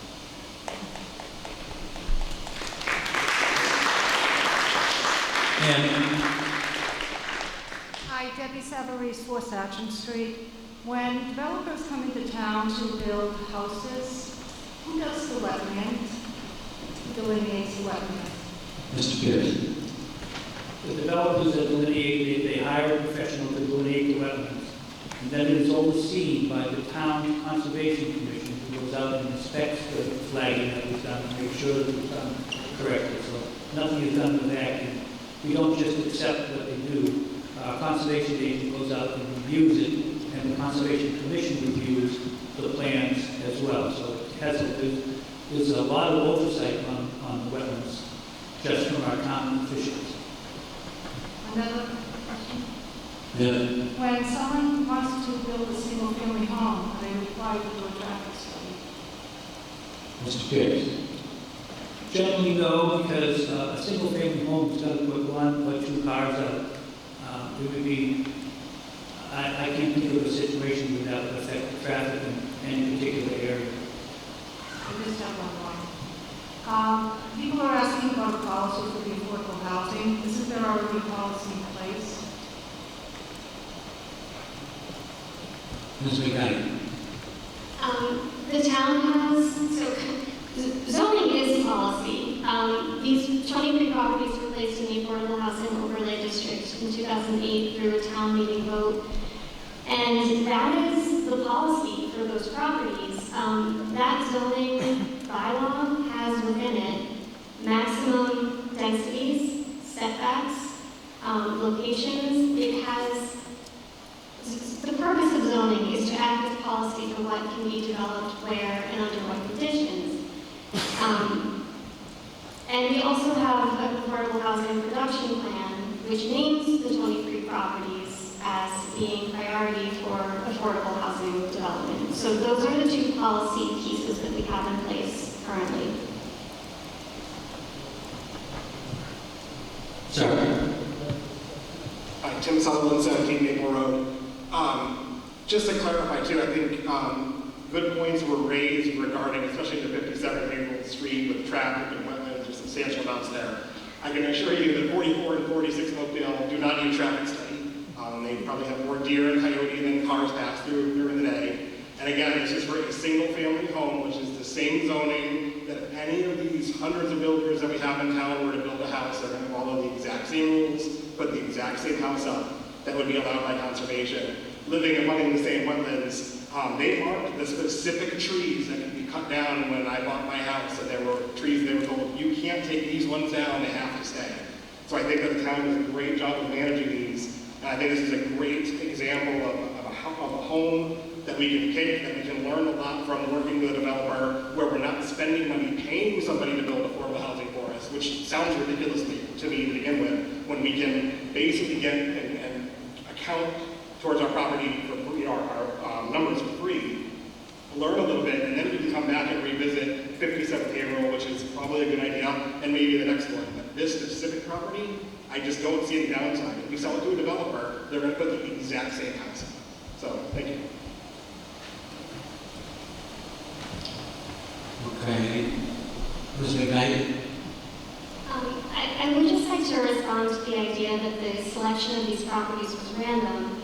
I was approached, and the CPC was approached approached by Habitat for Humanity a number of months ago. I will also say that for several years, I sit on the Metro North Regional Housing Services Office, which is a collaboration of a number of towns, and the purpose of our participation in that Regional Housing Services Office is to find ways to develop new affordable housing in our respective towns, and they provide a consulting service to us to support us. And we have had on our to-do list for quite some time, contact Habitat for Humanity about the Affordable Housing Overlay District properties because they are a perfect match. Small scale development is what this zoning district was written for. And when Habitat did approach us eventually, I did a review of what we already had in that district, and they did as well. And the properties were chosen because they are the easiest to develop. Some of the properties in this district require building out the street. For example, Edgewood Terrace had come up last year as a possible place for new affordable housing.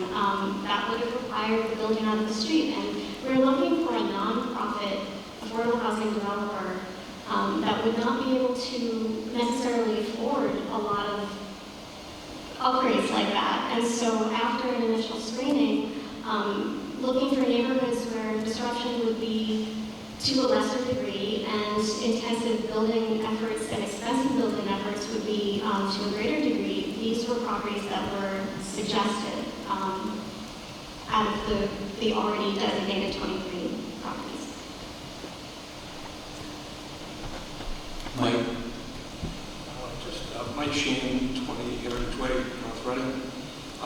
It doesn't directly affect any of the water because it's all running through my going to the yards anyway. So, but what I don't understand is if there's 23 properties, if this is going to happen every other year, where they come in and people are disputed, it would make sense, I think, for the select board to set some parameters. I know you say the building and all that has parameters, but just on the subsidized housing, the requirements that set forth for all 23 properties, some basic understandings for the RFPs, rather than, just going through 2 or 3 pieces of property every year and having the same discussion. If you get some continuity in the properties, it might make better sense. Further discussion? Okay. Seeing none, I'll just tell you all up front, this is a 2/3 vote.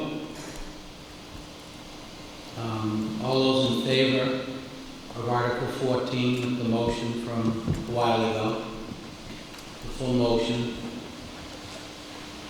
please say aye. Aye. Opposed?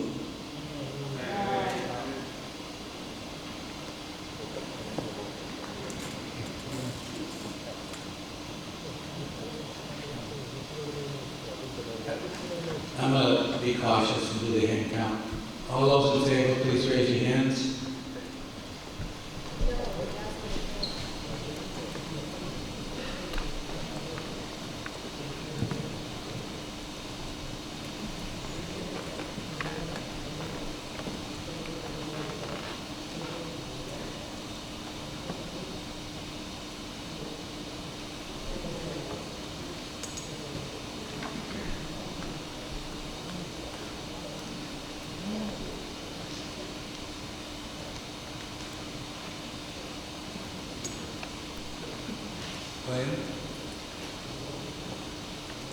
William? 3-0. 23. All those opposed?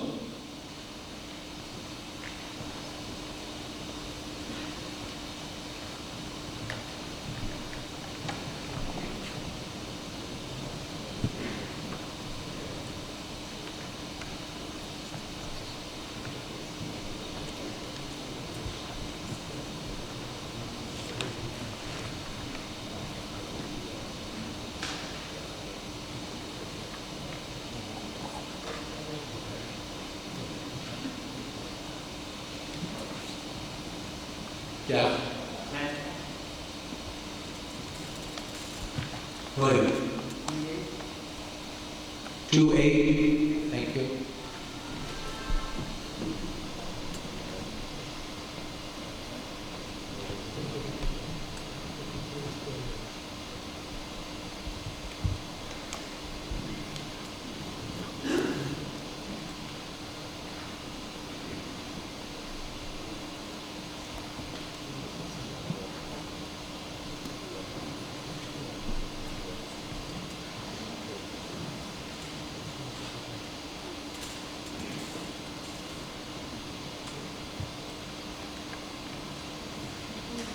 Motion fails. 53 to 38.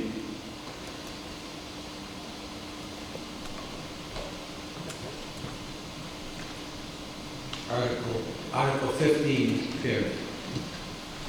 Mr. Moderator, I move that the town transfer from tax title custodian to the select board for general municipal purposes, including the purpose of conveyance, the care, custody, and control of that certain parcel of land known as 7 St. Teresa Street, identified as parcel 101 on town assessment map 13, and being more particularly described in that deed recorded with the Southern Middlesex Registry of Deeds and book 15394, page 475.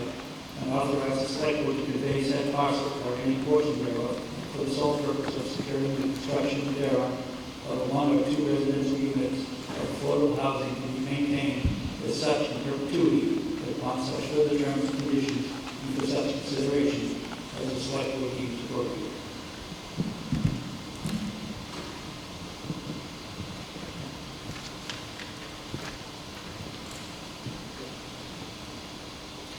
We have the motion recommendation from the select board. Mr. Studo. Select board recommends passing over.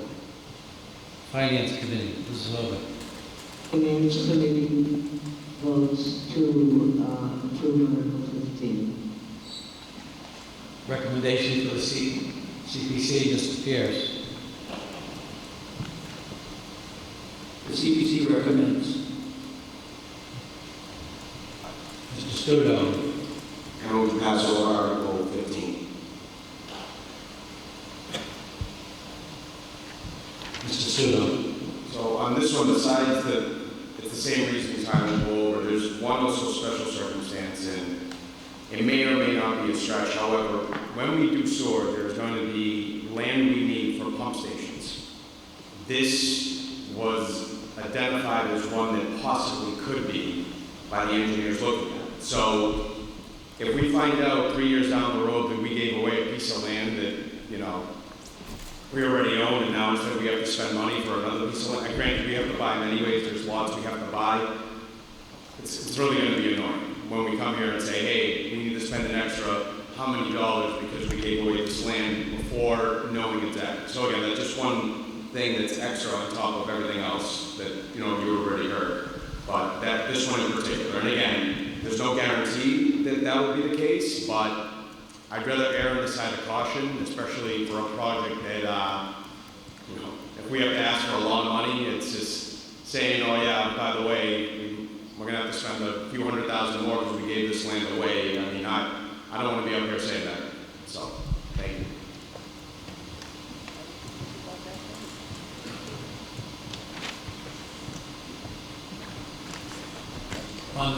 On the motion to pass over,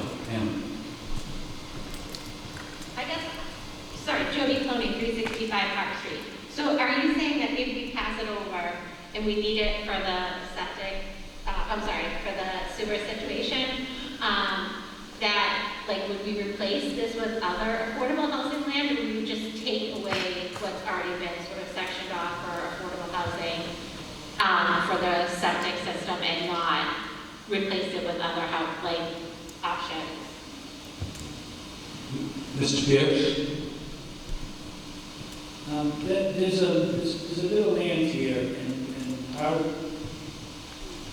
looking at it, it occurs to us, and we gave that the board of selectmen have the option of separating this land into 2 parcels if they wanted to hold on to. We only need $12,500 for the lot, and the rest of it, which is almost an acre, basically an acre, could be kept aside.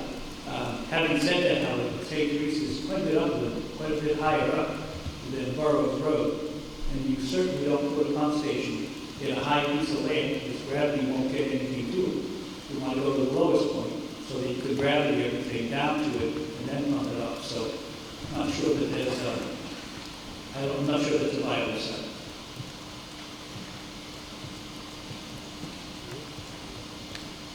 Brady. Rita Mullen, Abbott Road, 29 Abbott Road. I'm a member of a couple of committees, and I just have an issue tonight. I come to a lot of town meetings and a lot of other people, and when I come, I usually look to either the group that's making the presentation or the selectmen of finance, because each one has some vested interest and knowledge of what's going on. I guess I would like to ask the selectmen, in however this goes to me, selectmen and CPC to have a joint meeting, because obviously, as I have a lot of respect for the CPC administrator and Warren that's been on this committee for a long, long time. And their job is to come to the town and recommend things that absolutely they've researched, and I've never seen either one of them ever come before us and make a recommendation. And the selectmen voting against it, then obviously they've got some reasons too. So I think it's not constructive to have two boards be at such odds on it. And this CPC works pretty darn hard on the things that they're thinking, as to the selectmen. So you've already got a 1-1 vote either way. Whatever's going to happen with the third one, I think it's something that they sit down to, indicate maybe that they haven't thought about all the policies. I've always said to Danielle and to Warren, they're not as vocal sometimes as the rest of us out on committees when they discuss things. So what they've done and what they've been working on, we've been talking about a lot of things, affordable housing, we've been talking about the senior places that we need. I think it's a time that I'd love to see the selectmen and the CPC have a joint meeting and discuss this. And if we do bring some back, we're obviously going to pass over 1 or 2 by the next meeting, that they would come and everybody would be in agreement on the recommendation. Because that's what we do. We have to sit back and listen to the recommendations. It's awful hard to come to find 2 very good groups that work very hard on what they do and be able to kind of polar opposites on things. So I appreciate what both committees have done. But by next meeting, if there's 1 coming back or 2, then you kids have had a chance to discuss it together. Thank you.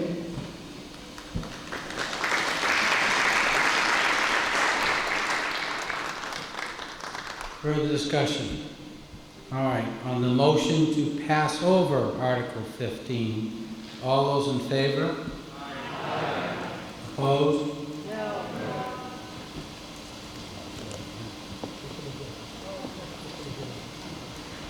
My tellers would please step forward. You guys are getting a workout tonight. You got your Fitbit on? You're getting more steps in than before. All those in favor of passing over the article, please raise your hands.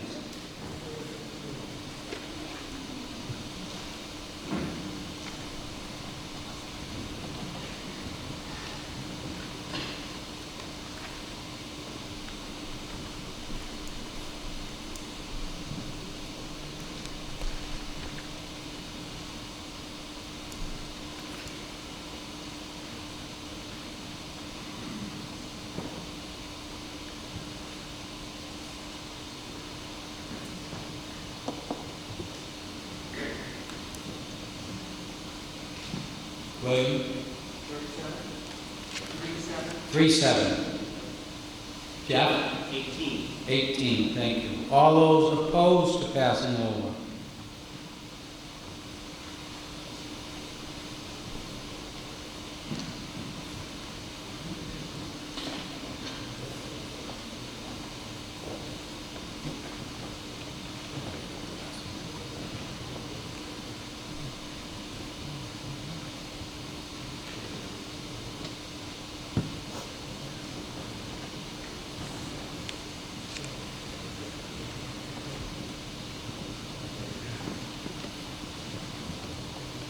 William? 21. Thank you. 19. 19.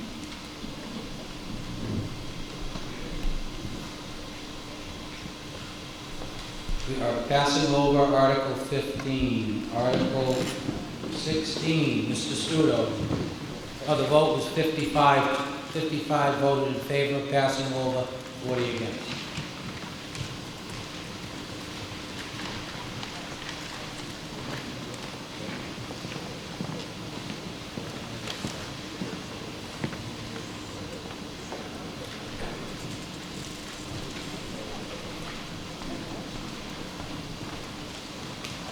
Mr. Studo. Article 16, authorize Northeast Metropolitan Regional Vocational School District Construction Project. I move that the town hereby approves the $317,422,620 borrowing authorized by the Northeast Metropolitan Regional Vocational School District Committee for the purpose of paying costs of designing, engineering, constructing, and equipping the new Northeast Metropolitan Regional Vocational School and related athletic facilities located at 100 Hemlock Road in Wakefield, Mass. 01880, including the payment of all costs incidental or related thereto, which school facility shall have an anticipated useful life as an educational facility for the instruction of school children of at least 50 years and for which the district may be eligible for a school construction grant from the Massachusetts School Building Authority. Said amount to be expended at the direction of Northeast Metropolitan Regional Vocational School Committee.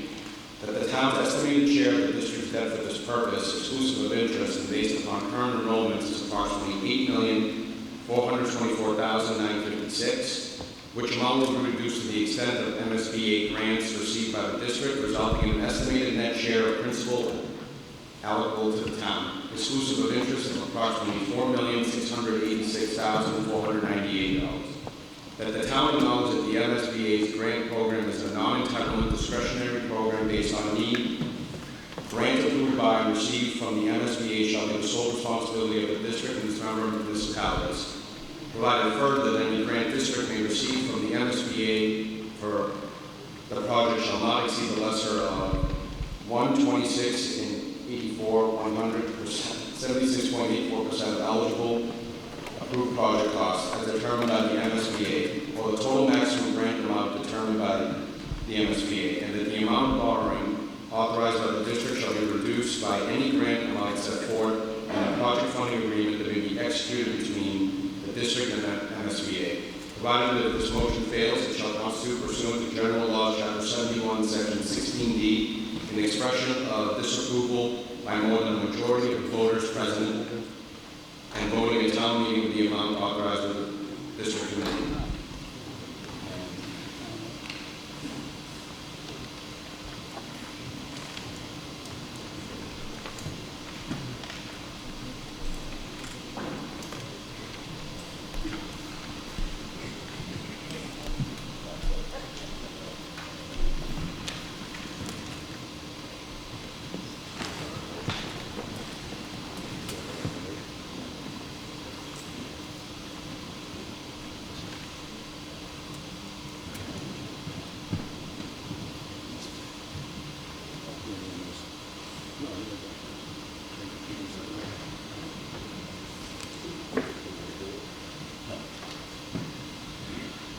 Recommendation for the Board of Selectmen, Mr. Studo. Select Board recommends.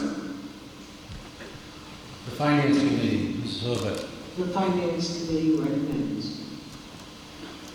For the School Committee, Mr. Buckley. Thank you, Mr. Moderator. The school committee previously voted to recommend 5-0. Thank you. I know Mrs. Diamond, our representative to the Northeast Vocational School, is here tonight. If you'd like to address us.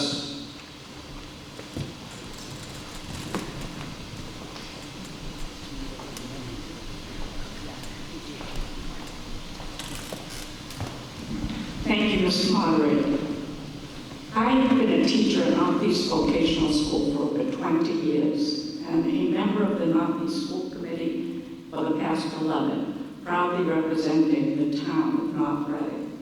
I can attest firsthand that we've done incredible things for students seeking vocational education, but it is time. Our school is old, it's outdated, it's in need of a new heart, and hopefully we're going to get that support tonight.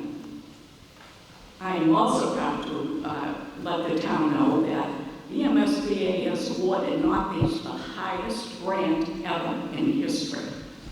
The demand for OCAD is there, so we're asking for your support. At this time, Mr. Moderator, I'd like to introduce Dave DeBerry to give a brief overall overview of the new project and answer any questions. Mr. DeBerry, just keep to the 5 minutes, please, as we discussed. Thank you. Absolutely, and I'll be brief, and thank you all for staying. tonight. I know it's been a long night. Our building is coming to an end. We had 50-plus years. We did our best to keep up the building, but sadly, it's time to come. Our building systems are completely failing. We actually had to lose a couple of days of school last week because we had a propane leak in our HVAC system.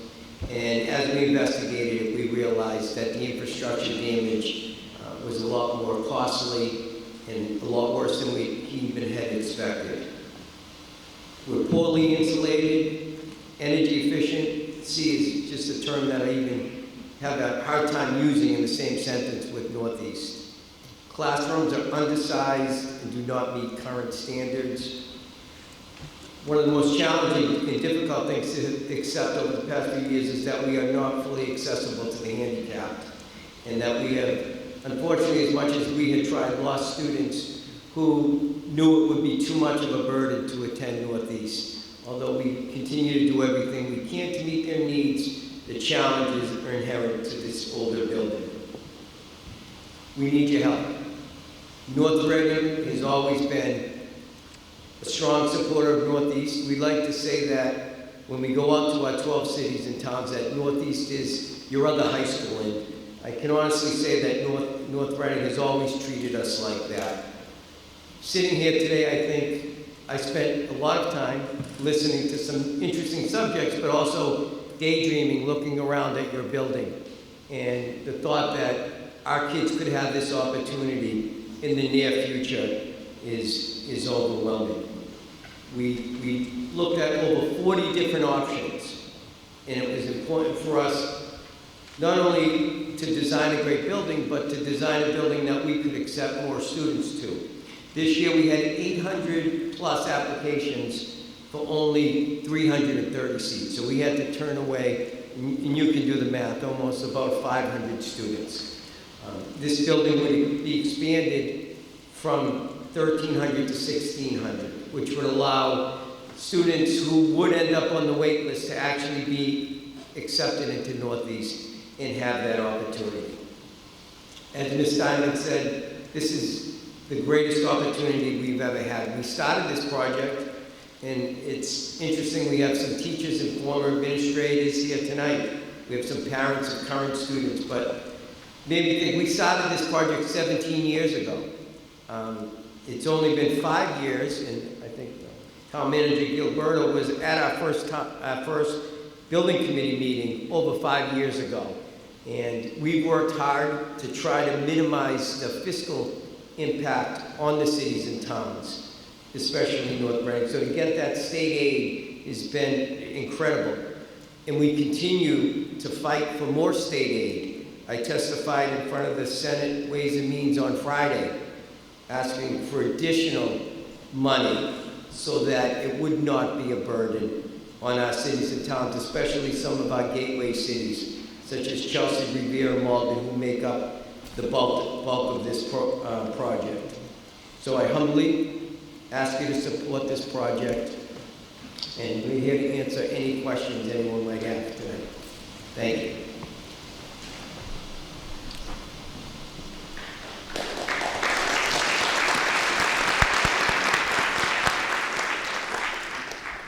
Further discussion?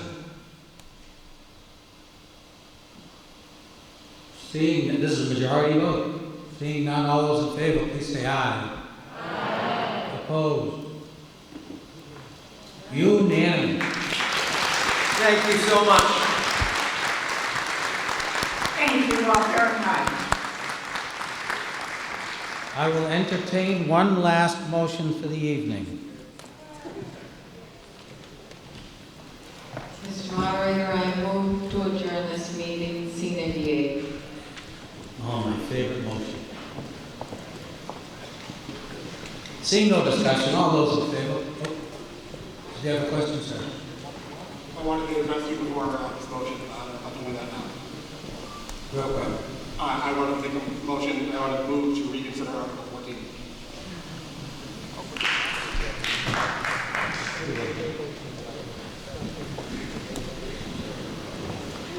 Not at this time. Because she did make the motion. On the motion to adjourn, all those in favor? Opposed? Motion carries. Thank you all, everyone. Enjoy what's left of your evening.